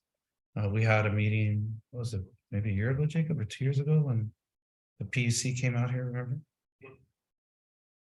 They want to know what we're up to. I said, we want to tell you. So next week on May 4th, the PUC, I'm gonna need some help on setting all that up. That way we are all together and we can talk with some of them. Had a couple of good conversations, and one I want to just actually recognize one of our staffers here in the city of Coachella that well, he not as a staffer, but as an elected official became the director of the Local Agency Formation Commission, LAFCO. And that's Castro Estrada was just elected by his peers to become the special districts representative on LAFCO. Congratulations, that's gonna be great. And then with that, I'll tail into annexation. I had a good conversation with several of the property owners between Avenue 50 and Avenue 52, Jackson and Calhoun. And they'd like to set up a meeting. And so I'd like to engage staff to start moving on annexation. Let it be known that the city of Indio is heavily trying to recruit those folks into this area. But I was very clear with them that if you look at what the city of Indio is trying to do, even the city of La Quinta, that you know, that coming into Coachella, it's actually more beneficial because we actually like the rancho lifestyle and the uses that they do. Because there's a good cultural alignment, there's obviously a nexus to farming here in the community. Just for those that don't know, there's about $750 million of agriculture that comes out of here. And so anyhow, they want to meet with us, but there are people that are very, very interested and there are electeds that, you know, that we're all vying for annexation. And I think on that note, it's going to be very important that council get brought up to speed, because I know they're getting lobbied by various entities and cities and elected officials. And I know at the same time, some of these entities and cities and elected officials are going out and talking to the unincorporated community because they want to annex all the way clearly to the airport. And they've said in their meetings, they've done fiscal analysis that they intend to take over all of Vista Santa Rosa and creep into thermal and ignore all of our spheres of influence. And so we have to prepare ourselves, we have to get ready, we have to develop a culture in here, in our staff and in our administration where we're ready to essentially go after what we've for a long time have been preparing for. And I say that because we have a lot of water and sewer infrastructure that goes outside of our city proper boundaries. And so that is our best argument, as well as the people and the fiscal analysis.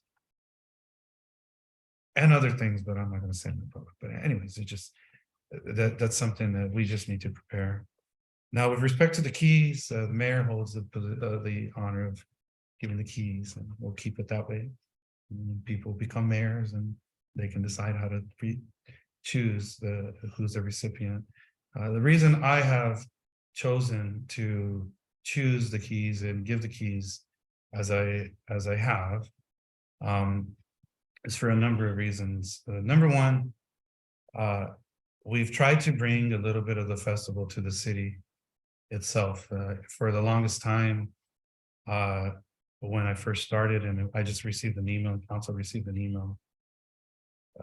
Coachella, the festival, has essentially taken the name of Coachella, the city, and some people don't even know there's a city of Coachella. And people have even recommended that we sue Coachella, the festival, and we looked into that, and we were told that Coachella is a public domain, and as such, it's no different than LA, Anaheim, New York, and their entities can use the public domain. And so if we can't beat them, we're going to join them, and we're going to make sure that we can align or bring in a little bit of the festival to the city of Coachella.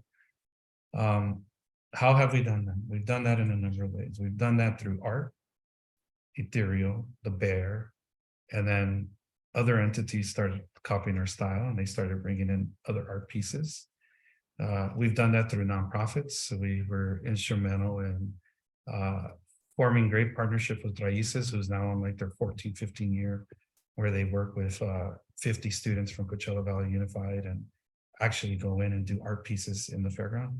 And we've done it by giving the keys to the city and bringing artists. So we've done it through Los Tucanes, we've done it through Grupo Firme, and now with Becky G. And I think if you look at the positive benefit and even the negative, because in politics and even in just in this world, both good and bad is still noise. It's still,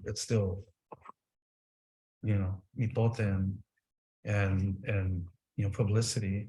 But just from a positive standpoint, we got over 1.1 million views just on one single Instagram that Becky G did for herself and for the city.